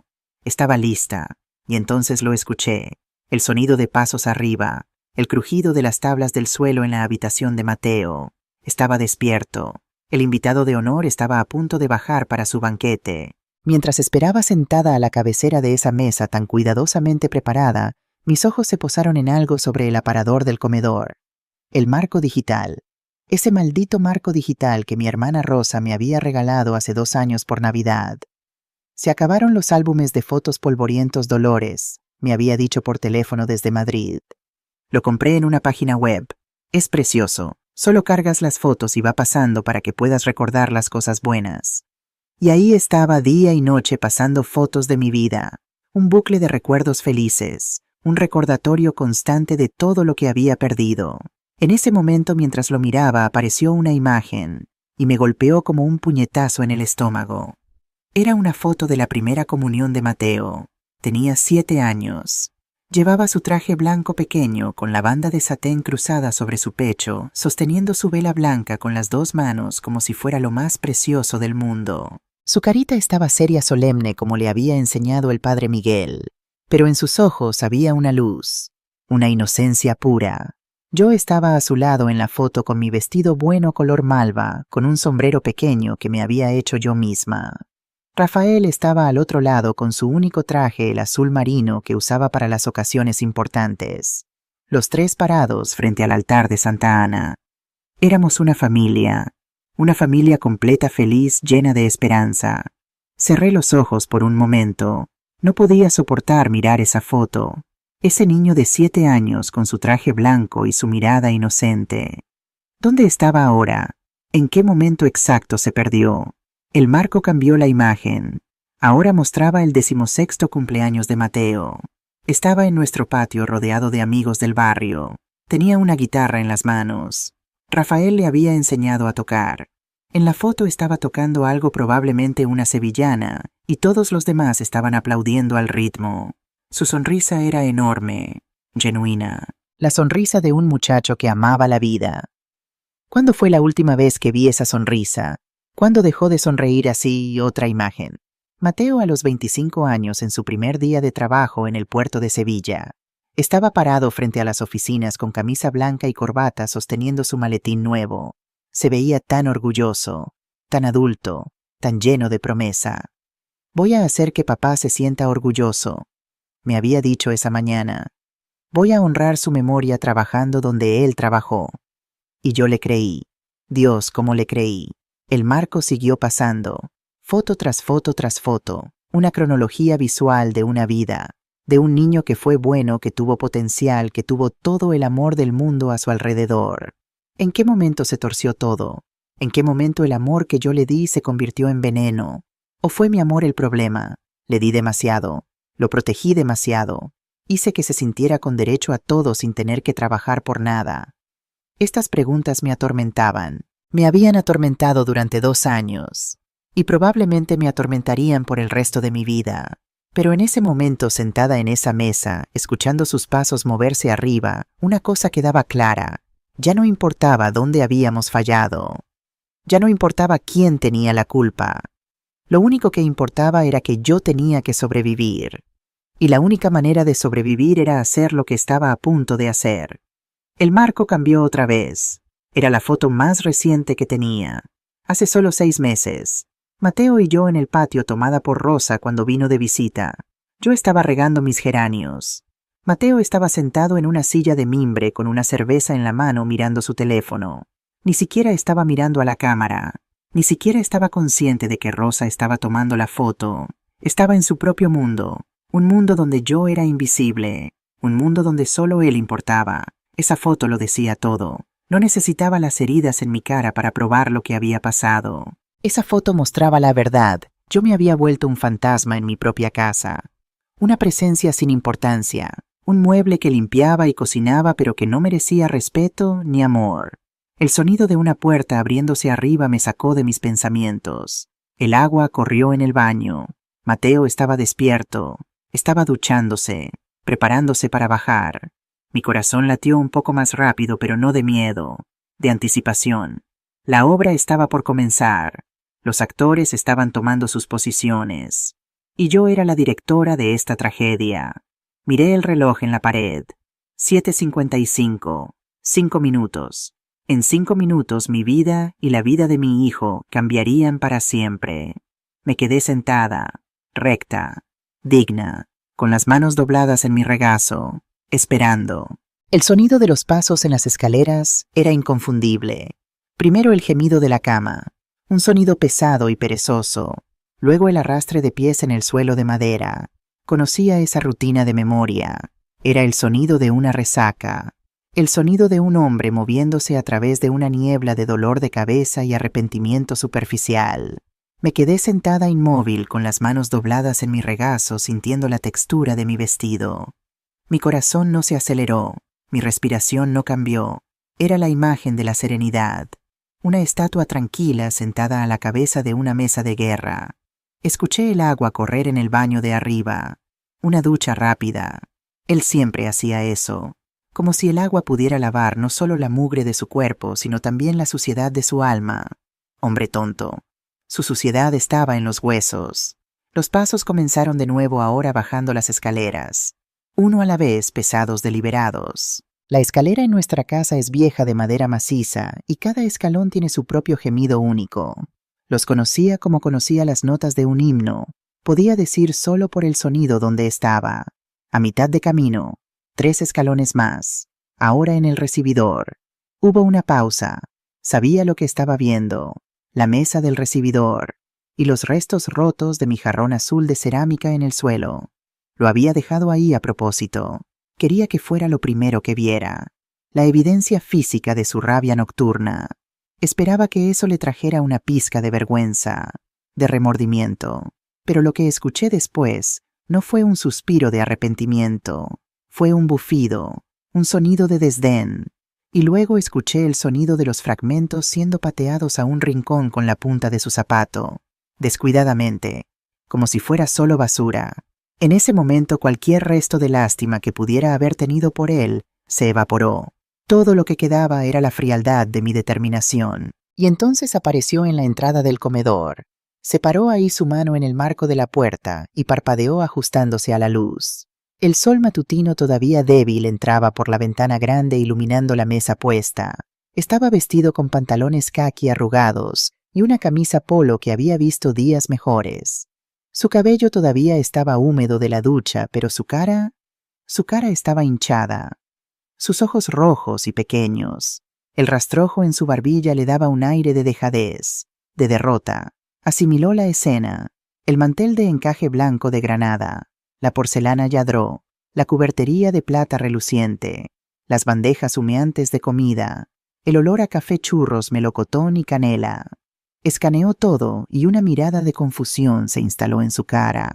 Estaba esperando gritos, acusaciones o en el mejor de los casos mi silencio. Mi desprecio. No estaba preparado para esto, para esta celebración inexplicable. Me miró y por primera vez esa mañana pareció notar realmente mi cara. Vi sus ojos fijarse por un segundo en mi labio hinchado, en el moretón floreciendo en mi mejilla. Pero su reacción no fue de shock o culpa. Fue un tic casi imperceptible de sus labios. Un destello de satisfacción, de poder. Y entonces la confusión en su cara se transformó en otra cosa. Arrogancia. Una sonrisa lenta y torcida se extendió por su cara. Lo había leído todo mal. En su mente enferma, este festín no era una trampa. Era una ofrenda de paz, una bandera blanca. En su mente la bofetada de la noche anterior había funcionado. Finalmente me había domado, me había puesto en mi lugar. Y ahora, como una madre buena y sumisa, lo estaba complaciendo, disculpándome con comida. La vista era tan absurda, tan retorcida de la realidad, que casi me habría reído si no fuera tan trágico. Bueno, dijo con voz todavía ronca de la resaca. Se enderezó hinchando su pecho y caminó hacia la mesa como un rey inspeccionando su dominio. ¿A qué debo el honor de este gran banquete? No respondí. Solo lo observé manteniendo mi expresión neutral. Mi silencio pareció divertirlo aún más. Sacó su silla, la del extremo opuesto al mío, y se dejó caer en ella con un golpe. Agarró la servilleta de lino, la miró con un aire falso de sofisticación y la tiró en su regazo. Luego extendió la mano y tomó un churro de la cesta. El más perfecto, el más dorado de todos. Lo sostuvo por un momento admirándolo casi. Tengo que admitir, mamá, nadie hace churros como tú. Y entonces le dio un mordisco enorme. Masticó con la boca abierta, sin modales, con las migas cayendo de su boca sobre el mantel blanco inmaculado. Masticó ruidosamente, y después de tragar me señaló con lo que quedaba del churro. Ya ves, mamá, dijo su voz llena de esa victoria cruel. Finalmente entendiste quién está a cargo aquí. Un poco de disciplina y las cosas vuelven a su lugar. Así es como tiene que ser. Sus palabras me golpearon, pero no lo demostré. Por fuera era una estatua de hielo. Por dentro cada palabra que decía era otro clavo en el ataúd de nuestra antigua vida. No sentía remordimiento, sentía orgullo. Orgullo por haberme lastimado, orgullo por haberme humillado. Creía que la violencia era la respuesta. Solo lo miré desde el otro lado de la mesa. El silencio se estiró, se encogió de hombros y levantó su taza de café. Estaba a punto de verter cuando el sonido cortó el aire. Ding dong, el sonido del timbre de la puerta, agudo, claro, puntual. Mateo se detuvo, su mano suspendida sobre la cafetera. Un ceño de irritación se formó en su frente. ¿Quién diablos es a esta hora?, refunfuñó. Invitaste a alguien, no quiero ver a nadie. Despídelos quien quiera que sea. Sí, dije, y fue la primera palabra que había hablado esa mañana. Mi voz salió calmada, firme. Lo hice. ¿Qué?, gruñó golpeando la taza contra el platillo. No quiero ver a nadie. Despídelos. Ignoré su orden. Con un movimiento lento y deliberado coloqué mis manos en la mesa, me impulsé hacia arriba y me puse de pie. Alicé el frente de mi vestido azul. Y sin prisa caminé fuera del comedor hacia el recibidor. Mamá, ¿me oíste? Su voz me siguió llena de ira por mi desobediencia. Dije que los despidas. No miré atrás, solo seguí caminando. Mis zapatos de domingo hacían un sonido suave en el suelo de madera. Llegué a la puerta principal. Respiré hondo una última vez. Miré mi reflejo distorsionado en el vidrio de la puerta. Vi a la mujer de azul con la cara magullada y la postura de una reina. Era hora. Giré la perilla de bronce y abrí la puerta. El aire de la mañana de Sevilla entró flotando fresco y húmedo después de la lluvia. En mi porche había 3 personas, las 3 personas que había estado esperando, las 3 personas que cambiarían todo. La señora Esperanza Ruiz estaba al frente impecable en su traje de lino color melocotón. Llevaba su collar de perlas, el que siempre usaba cuando quería parecer particularmente autoritaria. Su expresión era seria, con esa mirada que habría hecho temblar a cualquier abogado. Sus ojos inmediatamente fueron a mi cara, al moretón al labio hinchado. Vi un destello de furia en sus ojos, pero lo controló al instante. Solo me dio un asentimiento. Un movimiento casi imperceptible, pero que lo decía todo. Estoy aquí. Estamos aquí. A su lado estaba el inspector Javier Navarro, alto e imponente en su uniforme de la Policía Nacional. Su gorra la tenía en su mano, su cara era una máscara de preocupación profesional y deber. Detrás de él, el agente Luis Ortega, un oficial joven, permanecía con una expresión neutral y profesional. «Buenos días, Dolores», dijo Esperanza, su voz tan firme como la de una jueza en una sala de audiencias. «Buenos días, Esperanza. Inspector», dije, mi voz igualmente firme. «Por favor, pasen, el café está servido». Me hice a un lado de la puerta sosteniéndola abierta para ellos. Entraron en silencio uno por uno. Su presencia llenó mi pequeño recibidor. Autoridad, la ley. Caminaron detrás de mí hacia el comedor. Mateo, que se había levantado molesto para ver qué estaba pasando, estaba parado en la entrada de la habitación. Y fue entonces cuando su mundo se derrumbó, cuando vio al grupo entrando, cuando vio a Esperanza con su aire de sala de audiencias, cuando vio el uniforme del inspector Javier y del otro oficial. Su mandíbula cayó. La arrogancia se derritió como azúcar en la lluvia. Su cara pasó de molesta a confundida y de confundida al pánico más puro y absoluto. El color drenó de su piel dejando atrás ese tono grisáceo enfermizo del miedo puro. Sus ojos saltaron de mí a ellos y de vuelta a mí. Abrió la boca para decir algo, pero no salió ningún sonido. Su mano, que todavía sostenía un pedazo del churro, se aflojó, y el churro cayó. Golpeó el plato de porcelana Yadró con un ting seco, luego rodó al suelo rompiéndose en migas. Un sonido diminuto, el sonido del final de su reinado. El silencio en el comedor era tan espeso que se sentía como si tuviera peso. El único sonido era el lento y constante tic-tac del reloj de péndulo del abuelo en la habitación de al lado. Cada segundo marcaba la agonía de Mateo. Estaba congelado en su lugar, su cara una máscara gris de terror. Sus ojos muy abiertos e incrédulos saltaban de una cara a otra como un animal acorralado buscando una ruta de escape donde no había ninguna. Me miró y por primera vez vi en sus ojos no ira o desprecio, sino una pregunta aterrorizada. «Mamá, ¿qué has hecho?» No tuve que responder. La señora Esperanza lo hizo por mí con sus acciones. Con una calma que era tanto aterradora como magnífica, dio un paso adelante. Ignoró completamente la presencia de Mateo como si fuera un mueble sin importancia. Caminó con su elegancia habitual hacia la mesa del comedor. Sus zapatos de tacón bajo hacían un sonido suave y determinado en el suelo de madera. No fue al lugar que había preparado para ella a mi derecha. No, fue directamente a la silla en la cabecera de la mesa opuesta a mí. La silla que Mateo acababa de abandonar. La silla que por derecho y tradición pertenecía al jefe de familia. La silla de mi Rafael. Sacó la pesada silla de madera con un movimiento suave. El sonido de arrastre resonó en la habitación. Se sentó, se acomodó la chaqueta de su traje, colocó su bolso de cuero en el suelo a su lado, y entonces miró a Mateo. Solo lo miró. No había ira en su mirada. No había lástima. Solo había el peso de 60 años de amistad conmigo y el peso de toda una vida dedicada a defender la ley. Era una mirada que desnudaba el alma. Bajo esa mirada, Mateo pareció encogerse. El hombre grande e imponente que me había tirado contra la pared unas horas antes, ahora parecía un niño torpe y asustado, perdido en la sala de estar de un adulto. El inspector Javier y el agente Luis permanecieron parados en la entrada, posicionados estratégicamente. No dijeron una palabra, no necesitaban hacerlo. Su presencia, los uniformes azul oscuro, los cinturones con sus armas enfundadas, todo hablaba por sí mismo. Eran la consecuencia, la respuesta física y legal a la violencia de la noche. Esperanza, todavía sin apartar los ojos de mi hijo, extendió la mano y tomó la tetera de café de porcelana. «Este café huele maravilloso, Dolores», dijo su voz calmada y aterciopelada como si estuviera comentando sobre el clima en un té de la tarde. Se sirvió una taza el líquido oscuro y humeante llenando la porcelana blanca.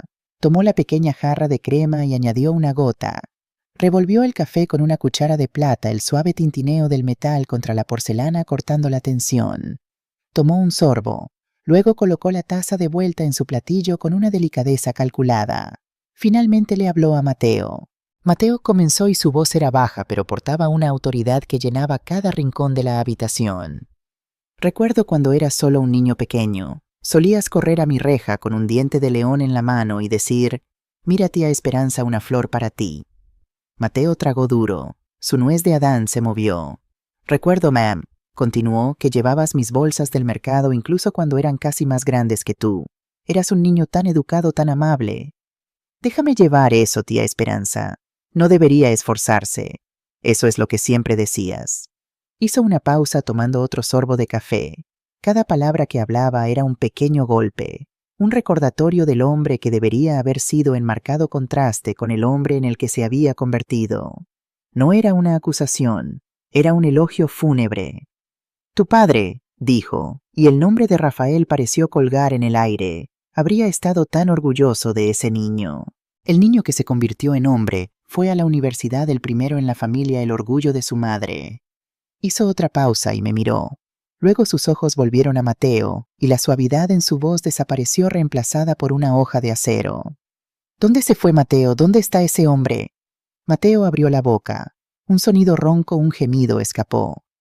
«Tía Esperanza, no sé de qué estás hablando. Esto es solo un malentendido familiar». Fue la cosa equivocada que decir. Los ojos de Esperanza se estrecharon. «Un malentendido familiar», repitió su voz goteando ironía. Señaló con su barbilla en mi dirección. «Mira la cara de tu madre, Mateo. Mírala bien. Eso en su labio, el moretón formándose bajo su ojo. ¿Eso te parece un malentendido?» Él no podía mirar. Sus ojos cayeron al suelo, a las migas del churro que había dejado caer. «No», continuó Esperanza, su voz aguda ahora. «Eso tiene un nombre y ambos sabemos qué es». Esa fue la señal del inspector Javier. Dio un paso adelante sacando una pequeña libreta de su bolsillo del uniforme. Su presencia era imponente. Miró a Mateo con una expresión de profunda decepción. Mateo Moreno Herrera, dijo su voz grave y oficial sin el calor del hermano Javier de la iglesia. Hemos recibido múltiples quejas de alteración del orden público de tus vecinos en los últimos 6 meses. Ruido fuerte, música a altas horas, gritos. Mateo encogió los hombros todavía mirando al suelo. También tenemos un registro, continuó Javier volteando una página en su libreta, de un altercado en el bar La Carbonería hace 3 semanas. Estuviste involucrado en una pelea. Tuviste que ser contenido por seguridad. Fuiste liberado con una advertencia. Hizo una pausa y su mirada se volvió aún más seria. Y tenemos 2 informes sin confirmar todavía de una parada de tráfico por conducción temeraria después de salir de dicho bar. En resumen, Mateo, has estado en nuestro radar. Cada palabra del inspector era un clavo siendo martillado. La lista de sus fracasos, sus transgresiones siendo leídas en voz alta en su comedor de la infancia, frente a la mujer que era una segunda madre para él. La humillación era palpable. El aire estaba espeso con ella. Y entonces esta mañana a las 4:37 recibí una llamada. La voz de Javier se endureció. Una denuncia de agresión doméstica desde esta dirección. La víctima, tu madre, Dolores Moreno García. Me puse de pie. Todas las miradas se volvieron hacia mí. Mi espalda dolía, pero el cinturón de soporte lumbar me mantenía erguida. No flaquearía. No ahora. Caminé lentamente alrededor de la mesa hasta que estuve parada junto a la silla de Esperanza. Coloqué mi mano en su hombro. Sentí la solidez, el apoyo. Y entonces miré a mi hijo. No al suelo. No a la pared. Directamente a sus ojos. Y por primera vez en mucho tiempo, fui yo quien lo hizo apartar la mirada. Mateo, comencé. Mi voz era calmada, pero no había calidez en ella. Era la voz de una mujer que había caminado por el infierno durante la noche y había salido del otro lado. Necesitaba que entendieras. Hice una pausa. Había puesto lápiz labial antes de bajar. Un lápiz labial color vino muy oscuro con un acabado mate. Mi sobrina me lo había enviado como regalo desde Barcelona. Dijo que era de larga duración, que ni siquiera se quitaría si bebieras agua. Me lo puse esa mañana por una razón. No quería que vieran mis labios temblar. Quería que mi boca fuera firme, fuerte cuando pronunciara su sentencia. No llamé a estos señores aquí por odio, Mateo. Dije el color del lápiz labial haciendo que cada palabra destacara. Los llamé porque te amo. Él resopló, un sonido de desprecio. ¿Me amas? ¿Llamas a la policía a alguien a quien amas? A veces, respondí sin parpadear, el mayor acto de amor no es proteger a alguien de las consecuencias de sus acciones, es entregarlos a ellas. La habitación volvió a caer en silencio. Lo único que se movía era el vapor que subía de las tazas de café como almas ascendiendo al cielo. La trampa estaba puesta, los testigos estaban en su lugar, la ley estaba presente. Y ahora era el momento de que la víctima hablara. La risa desdeñosa de Mateo colgó en el aire por un segundo, delgada y quebradiza, antes de morir bajo el peso de mi mirada. «¿Llamas a esto amor?», repitió su voz subiendo una octava bordeando lo histérico. «Esto es traición. Me estás entregando a extraños. Esto es un asunto familiar, mamá. Nuestro asunto». «No, Mateo». La voz de Esperanza cortó el aire fría y precisa como un bisturí. Ni siquiera se molestó en mirarlo. Continuó sorbiendo su café como si estuviera discutiendo un asunto trivial de jardinería. Dejó de ser un asunto familiar en el momento en que levantaste tu mano contra la mujer que te dio la vida. En ese instante se convirtió en un asunto comunitario, un asunto legal. Y si puedo decirlo, finalmente dejó su taza y fijó sus ojos en él. Se convirtió en mi asunto. El poder en esas últimas palabras silenció a Mateo al instante. Discutir conmigo era una cosa. Discutir con la jueza Esperanza Ruiz era algo completamente diferente. Cerró la boca, su cara retorcida en una mezcla de ira y miedo. Permanecí parada junto a Esperanza, mi mano todavía en su hombro. Sentí como si estuviera sacando su fuerza, su coraje. Miré a mi hijo, al hombre niño asustado al otro lado de la mesa, y el torrente de palabras que había retenido durante 2 años finalmente encontró una salida. ¿Un asunto familiar?, repetí, mi voz baja, pero cada sílaba pesada con dolor. ¿Quieres hablar de familia, Mateo? Hablemos. Di un paso moviéndome alrededor de la silla de esperanza, acercándome un poco más a él. La familia es tu padre Rafael trabajando de sol a sol en ese puerto. Sus manos cubiertas de callos, su espalda doliendo para asegurarse de que tuvieras libros para la escuela y comida en esta misma mesa. Eso es familia. Di otro paso. La familia, hijo mío, soy yo.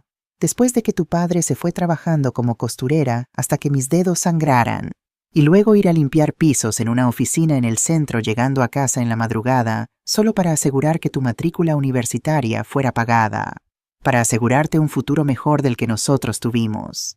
Eso es familia. Mi voz comenzó a temblar no de debilidad, sino de una ira justa, finalmente liberándose. ¿Y tú? Mi voz se quebró ligeramente. ¿Qué hiciste con esta familia? Tomaste el sacrificio de tu padre y mi sacrificio y lo escupiste. Tomaste el dolor de tu degradación, tu frustración, tu incapacidad para enfrentar los problemas de la vida como un hombre y lo convertiste en un arma. Y apuntaste esa arma hacia mí, la única persona en el mundo que nunca te abandonó. Las lágrimas comenzaron a correr por mi cara, pero no me importó. No las limpié, las dejé caer como testigos líquidos de mi dolor. Noche tras noche, Mateo, noche tras noche me siento en esa cocina y rezo. Pero mis oraciones han cambiado. Solía rezar por tu seguridad, por tu éxito. Ahora rezo para que llegues a casa y vayas directamente a la cama sin hablarme. Rezo para que tu veneno no me toque. Rezo para ser invisible en mi propia casa. Me incliné sobre la mesa, mis nudillos apoyados en el mantel de encaje. Has convertido mi hogar en una prisión. Has convertido el amor de una madre en una sentencia. La palabra sentencia colgó en el aire fea e irrefutable. ¿Y sabes qué fue lo peor, Mateo? Continué, mi voz ahora un susurro ronco. No fue el dolor. El dolor físico se va. El moretón se desvanecerá. El labio sanará. Lo peor fue tu silencio después. La forma en que me diste la espalda y subiste las escaleras como si acabaras de pisar un insecto. Tu total y completa falta de remordimiento. Me enderecé. Miré al inspector Javier. Le di un ligero asentimiento. Volví a mirar a Mateo. Te llevé durante 9 meses, Mateo. Te crié, te di mi vida, y el amor de una madre es la cosa más fuerte que tengo. Pero mi amor no requiere que yo sea tu saco de boxeo. Mi amor no requiere que yo sea cómplice de tu destrucción. Y protegerte de ti mismo en este punto es exactamente eso. Es ayudarte a destruirte a ti mismo y llevarme contigo. Mateo comenzó a llorar. Llorar de verdad, sollozos fuertes como de niño. Mamá, por favor, no hagas esto. Iré a rehabilitación, dejaré de beber, volveré a la iglesia, lo que sea, pero no dejes que me lleven, por favor. La ley es clara sobre la agresión doméstica, Mateo, dijo el inspector Javier con voz calmada pero final. No es algo que podamos ignorar. ¿Qué dirán los vecinos?, gimió en un último intento patético de apelar a mi vergüenza. Y fue entonces cuando levanté mi muñeca. Un reloj de oro pequeño y delicado que solía ser de mi Rafael. Lo usaba todos los días. Miré la hora, 8:15. Lo miré y dije, ya no me importa lo que digan los vecinos. He pasado los últimos 2 años preocupándome por eso. Y mira dónde estamos. Hice una pausa dejando que esas palabras se hundieran. A partir de hoy solo me importa una cosa. Mi paz. Y mi paz, Mateo, comienza con tu ausencia de esta casa. Me senté de nuevo en mi silla. Tomé mi servilleta de lino y con manos perfectamente firmes me serví una cucharada de gachas. No iba a comer, no realmente. Mi estómago era un nudo de angustia, pero el acto era simbólico. Estaba reclamando mi vida, mi mesa, mi casa. Esperanza, viendo mi gesto, asintió lentamente. Se volvió hacia Mateo, su cara un desastre de lágrimas y mocos. Tus lágrimas no me conmueven, muchacho, dijo su voz sin una pizca de simpatía. Las lágrimas de un abusador siempre son sobre él mismo, nunca sobre el dolor que causó. Tu madre, al hacer esto, te está dando la única oportunidad que tienes. La oportunidad de enfrentar al hombre en el espejo sin la excusa de la botella, sin el escudo de su fácil perdón. Te está obligando a crecer. Y eso, Mateo, es el mayor, más doloroso y más verdadero acto de amor que jamás recibirás. Se volvió hacia el inspector Javier y dio un ligero asentimiento de cabeza.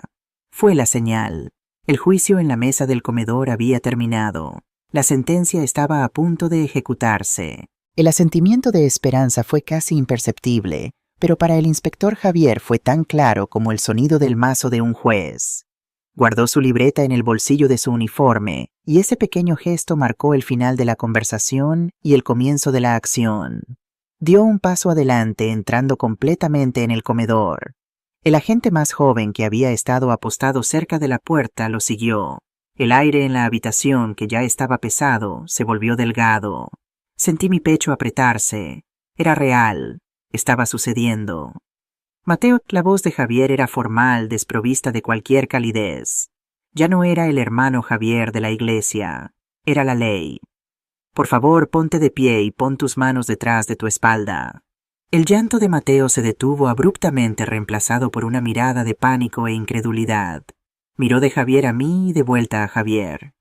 «No puedes estar hablando en serio», tartamudeó.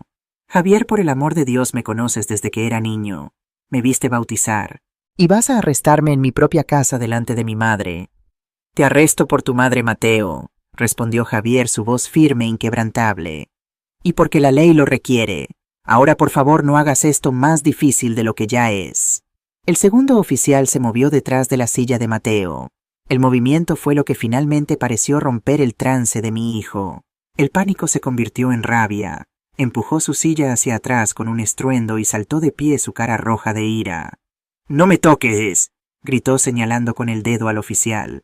«Esto es absurdo. Es un asunto familiar. Es mi madre. Peleamos a veces. Todo el mundo pelea». Se volvió hacia mí, sus ojos suplicantes y furiosos al mismo tiempo. «Mamá, diles que paren. Fue solo una discusión. Perdí la cabeza. Diles que no quieres presentar cargos». Todos en la habitación me miraron. Su pregunta colgó en el aire. La última oportunidad para que yo retrocediera. Para volver a ser la madre protectora, la mujer temerosa. Por un segundo mi corazón vaciló. Ver a mi hijo, mi bebé, en esta situación acorralado, desesperado, fue lo más difícil que he tenido que soportar. Estaba sosteniendo un pañuelo en mi mano, un pañuelo de seda con estampado de magnolias que Rafael me había regalado. Lo había agarrado de mi tocador antes de bajar, anticipando lágrimas. Y ahora lo estaba apretando tan fuerte en mi mano que mis nudillos estaban blancos. La tela delgada estaba empapada no con las lágrimas que había derramado, sino con las que había contenido. Miré a Mateo, a su cara contorsionada, y encontré mi voz. «He dicho todo lo que tengo que decir, Mateo». Mi voz salió baja pero clara. «No voy a mentir por ti. No más». Esas palabras fueron la sentencia final. La cara de Mateo se desmoronó. La ira dio paso a la desesperación abyecta. Pareció desinflarse como si su columna vertebral hubiera sido removida. Sabía que había perdido. «Por favor», susurró su voz rota. «No hagas esto». Javier no esperó más. Con un movimiento rápido y practicado tomó el brazo de Mateo y lo giró. El oficial más joven tomó la otra mano. Y entonces escuché el sonido. Clic. El sonido de las esposas.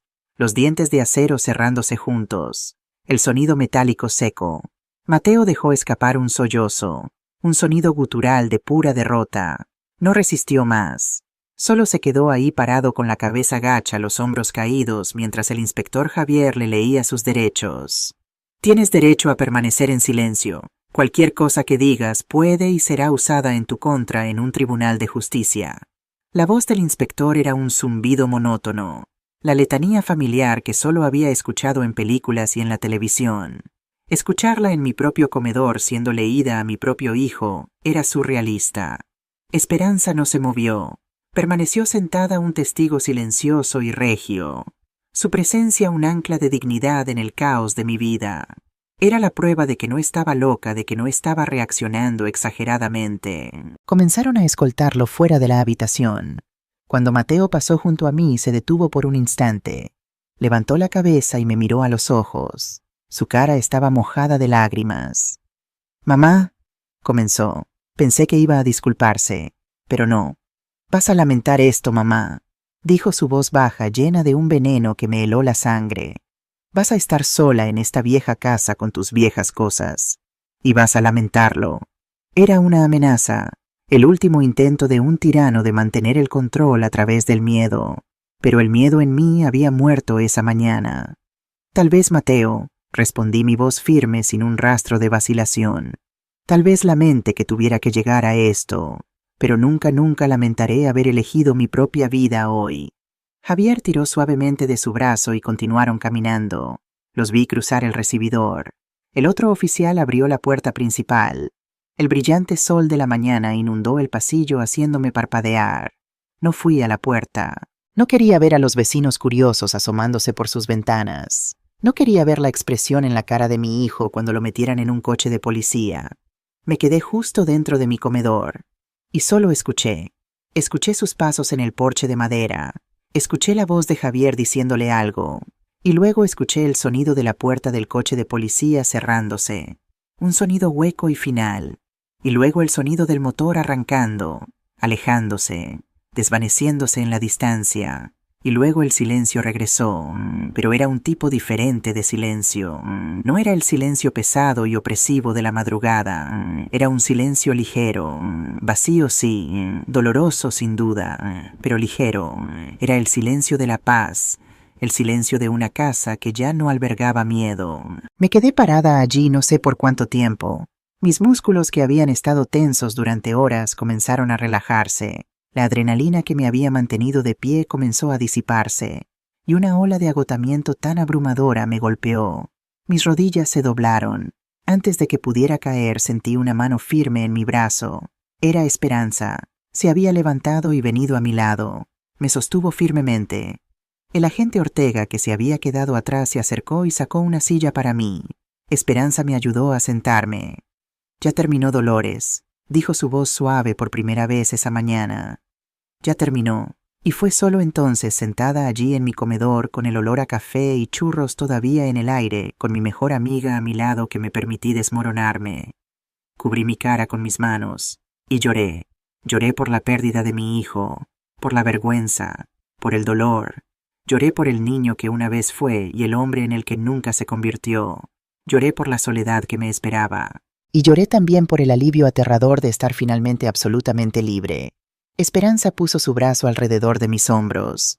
Me dejó llorar. No dijo nada. Solo estuvo ahí firme como una roca. Después de lo que pareció una eternidad, las lágrimas se agotaron. Levanté la cabeza. Me limpié la cara con el pañuelo de seda. Esperanza me pasó una servilleta limpia. Me soné la nariz. «¿Qué he hecho?», susurré. «Lo correcto», dijo firmemente. «Lo más difícil y lo más correcto». El agente Ortega, que había estado parado respetuosamente a un lado, se acercó. «Señora Moreno necesitará venir a la comisaría más tarde hoy para hacer una declaración formal. ¿Tiene a alguien que pueda acompañarla?» «Yo iré con ella», dijo Esperanza inmediatamente. «Mi hermana viene en camino desde Madrid», añadí con voz ronca. «Bien», dijo, «aquí está mi tarjeta. Llámeme cuando esté lista. Y señora, hizo lo correcto. Mujeres como usted que tienen el coraje de denunciar salvan vidas». Incluyendo la suya. Me dio su tarjeta y se fue. Esperanza y yo nos quedamos sentadas en silencio por un tiempo. Ella se sirvió más café. Me sirvió una taza de té. Nos sentamos en esa mesa tan cuidadosamente preparada, rodeadas de comida que nadie había comido. «¿Qué va a pasar ahora?», pregunté finalmente. «Ahora», dijo Esperanza, «comienza tu nueva vida». Los días que siguieron al arresto de Mateo fueron los más extraños de mi vida. La casa de repente se sentía enorme como una caverna. Cada crujido del suelo, cada tic del reloj, resonaba en el vacío que él había dejado. Al principio seguía esperando encontrármelo a la vuelta de una esquina. Esperaba escuchar sus pasos pesados en las escaleras. El sonido de la televisión demasiado alta en el canal de deportes. Pero no había nada, solo silencio. Un silencio que durante los primeros días fue tan ensordecedor como sus gritos habían sido. Esperanza y mi hermana Rosa, que llegó desde Madrid esa tarde, formaron un ejército de una mujer alrededor de mí. Rosa limpió el desastre en la cocina recogiendo los fragmentos de mi jarrón de cerámica con una mirada de furia silenciosa. «Voy a pegar cada pieza de nuevo, Dolores», dijo. «Pero algunas cosas una vez rotas nunca son las mismas». Sabía que no estaba hablando solo del jarrón. Esperanza, por su parte, manejó el mundo exterior. Habló con los vecinos con una versión corta y digna de los hechos. «Mateo está enfermo y requería una intervención seria. Dolores fue valiente e hizo lo que debía hacerse. La familia pide privacidad y oraciones. La palabra de una jueza federal retirada, mi querida, tiene más peso que cualquier chisme de portal. Me hicieron comer. Rosa hizo mis sopas favoritas. Esperanza trajo rebanadas de tarta de boniato, pero la comida no tenía sabor. Me sentía entumecida como si estuviera flotando fuera de mi propio cuerpo, viendo a alguna triste mujer mayor moverse por su casa. Lo más difícil eran las noches. Acostada en mi cama en el silencio absoluto del piso de arriba, sabiendo que la habitación de al lado, la habitación de mi hijo, estaba vacía. Me imaginaba dónde estaba, en una celda fría en la comisaría con extraños, con criminales. La madre en mí gritaba. Me sentía como una traidora. Tenía pesadillas. Soñaba que era un niño pequeño otra vez llorando detrás de barras y yo no podía alcanzarlo. Me despertaba varias veces con la cara mojada de lágrimas. Fue Esperanza quien en el tercer día se sentó conmigo en el porche y me dio la medicina más dura. Dolores, para, dijo su voz firme pero no sin compasión. Para de torturarte. No lo pusiste allí. Sus elecciones lo pusieron allí. El alcohol lo puso allí. Su ira lo puso allí. Tú solo abriste la puerta para que las consecuencias pudieran entrar. Y solo lo hiciste cuando tu propia vida estaba en riesgo. Tenía razón. Lo sabía. Pero el corazón de una madre no funciona con lógica. Funciona con un amor obstinado, a veces ciego. Esa misma semana di el primer paso para mi propia seguridad. Siempre había sido una mujer que se sentía segura en su hogar. Nunca había cerrado con llave mis puertas durante el día. Pero la amenaza de Mateo en la puerta, vas a lamentar esto, se había alojado en el fondo de mi mente. Llamé a una empresa que vi anunciada en línea e hice instalar un sistema de seguridad. Pequeñas cámaras discretas en los porches delantero y trasero. Una alarma con sensores en las puertas y ventanas. El joven técnico que vino a instalarla fue muy amable. Me mostró cómo armar y desarmar el sistema con un pequeño teclado junto a la puerta. La primera noche presioné los botones y escuché el suave pitido confirmando que la casa estaba cerrada. Respiré un poco más profundo. Era un pequeño pedazo de control, pero era MI Control. Mi sentido de seguridad ya no dependía del humor de otra persona. El segundo paso fue por sugerencia del padre Miguel. Vino a visitarme, me trajo un libro de salmos y habló conmigo durante mucho tiempo. Hermana Dolores, dijo, el cuerpo sana pero el alma necesita un tipo diferente de médico. Me dio la tarjeta de una terapeuta, la doctora Simone Dubois, una mujer especializada en trauma familiar en la comunidad. Dudé. En mi generación no hacíamos terapia. Hablábamos con Dios, con nuestro párroco, con nuestras amigas. Pero el mundo había cambiado. Y yo necesitaba más ayuda de la que los himnos podían darme.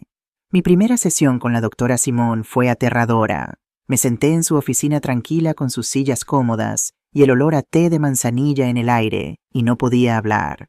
La vergüenza era un nudo en mi garganta. Pero ella fue paciente, no presionó. Solo se sentó conmigo en mi silencio hasta que finalmente empecé a llorar. Y después de llorar empecé a hablar. Y hablé durante 1 hora sólida sin parar. Hablé de mi miedo, mi culpa, mi amor, mi ira. Y ella escuchó. Por primera vez sentí que alguien me estaba escuchando sin juzgarme. Mientras yo comenzaba mi camino tambaleante hacia la sanación, Mateo estaba comenzando el suyo. Debido a la denuncia y mi testimonio fue acusado de agresión. Su historial de alterar la paz no ayudó. Esperanza explicó que por un primer delito de violencia probablemente no tendría una sentencia de prisión larga, pero que el tribunal casi con certeza ordenaría un programa de rehabilitación obligatorio para el alcohol y manejo de la ira. Y eso fue exactamente lo que pasó. Permaneció en la comisaría durante 3 semanas esperando su audiencia. Y fue durante ese tiempo que llegó la carta. Era un sobre blanco sencillo de la comisaría.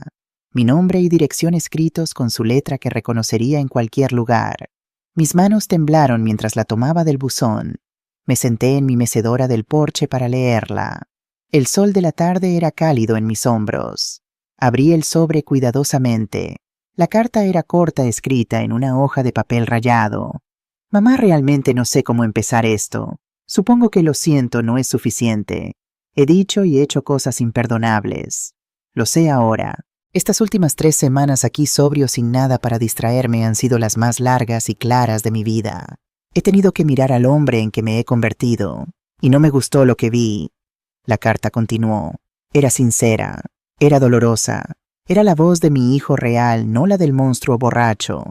Por primera vez en más de 2 años. Leí la carta 2, 3 veces. Las lágrimas corrieron por mi cara y cayeron en el papel difuminando la tinta. Pero no eran lágrimas de tristeza, eran lágrimas de esperanza, de alivio. El tribunal lo sentenció a 6 meses en un programa de rehabilitación residencial seguido de 1 año de libertad condicional y terapia obligatoria. 6 meses. Parecía una eternidad, pero por primera vez sentí que había una luz al final del túnel. Un túnel largo, oscuro y aterrador. Pero había una luz. En los meses que siguieron me concentré en mí misma. Continué mi terapia con la doctora Simón. Me reuní con el grupo de costura de la iglesia. Empecé a invitar a Esperanza a tomar el té otra vez. Lentamente mi casa comenzó a sentirse como un hogar otra vez. No una prisión. El silencio ya no era aterrador. Era pacífico. Compré una tableta, una de esas, con una pantalla grande y una funda bonita de cuero. Aprendí a usarla para leer mis libros, ver las noticias, hacer videollamadas con Rosa. El mundo que se había encogido al tamaño de mi casa empezó a expandirse de nuevo. Y luego 6 meses después el teléfono sonó. Era un mediador del centro de rehabilitación. Mateo había completado el programa con éxito. Estaba sobrio. Estaba trabajando en un trabajo sencillo empaquetando comestibles en un supermercado. Estaba viviendo en un pequeño apartamento alquilado al otro lado de la ciudad. Y estaba pidiendo verme. No en casa, no solo, en una sesión mediada con un terapeuta presente. Mi corazón saltó. Miedo, esperanza, duda. Todo se arremolinaba junto. Estaba lista, quería verlo. Miré alrededor de mi sala de estar. La luz de la tarde entraba por la ventana, mis plantas de interior, las fotos de mi familia. Estaba en paz, y la pregunta que me hice fue, ¿estoy dispuesta a arriesgar esta paz? Pero después de mucha reflexión, después de hablar con Esperanza, con la doctora Simone, con Rosa, decidí que sí, tenía que cerrar ese capítulo, no dejándolo abierto y desgarrado, sino poniendo un punto firme al final, un punto que tal vez podría ser el comienzo de una nueva oración. Hoy sentada en mi porche sintiendo la brisa de la tarde finalmente siento paz. La casa está tranquila, pero es un silencio bueno. Es mi silencio. Mi hijo está vivo, está sobrio y está convirtiéndose a los 42 años en el hombre que debería haber sido a los 22. Costó un acto terrible, un dolor inmenso para que sucediera. Nos vemos cada 2 semanas en un pequeño café a mitad de camino entre nuestras casas. Nos sentamos en la misma mesa junto a la ventana. Siempre pedimos lo mismo: café negro para él, té de limón para mí y una rebanada de tarta de manzana para compartir. Hablamos de su trabajo en el supermercado, de mi jardín, del clima en Sevilla. No hablamos mucho del pasado. La relación no es la misma. La intimidad, la confianza ciega de una madre e hijo. Eso se fue, tal vez para siempre, pero en su lugar algo nuevo ha crecido, un respeto cauteloso, un amor con límites. Es una relación más triste tal vez, pero es segura. Y para mí hoy la seguridad vale más que cualquier otra cosa. Aprendí que el amor de una madre a veces tiene que ser cruel para ser amable. Aprendí que el amor verdadero no se trata de soportar todo en silencio. El amor verdadero es tener el coraje de trazar una línea en la arena y decir, te amo pero me amo más a mí misma, y no cruzarás esto. Y a veces la familia que eliges para estar contigo como una jueza vecina y una hermana en otra ciudad es más fuerte que la familia de sangre que intenta derribarte. Miro el atardecer de Sevilla, naranja y rosa pintando el cielo sobre el Guadalquivir. Respiro profundo. Paz. Finalmente paz.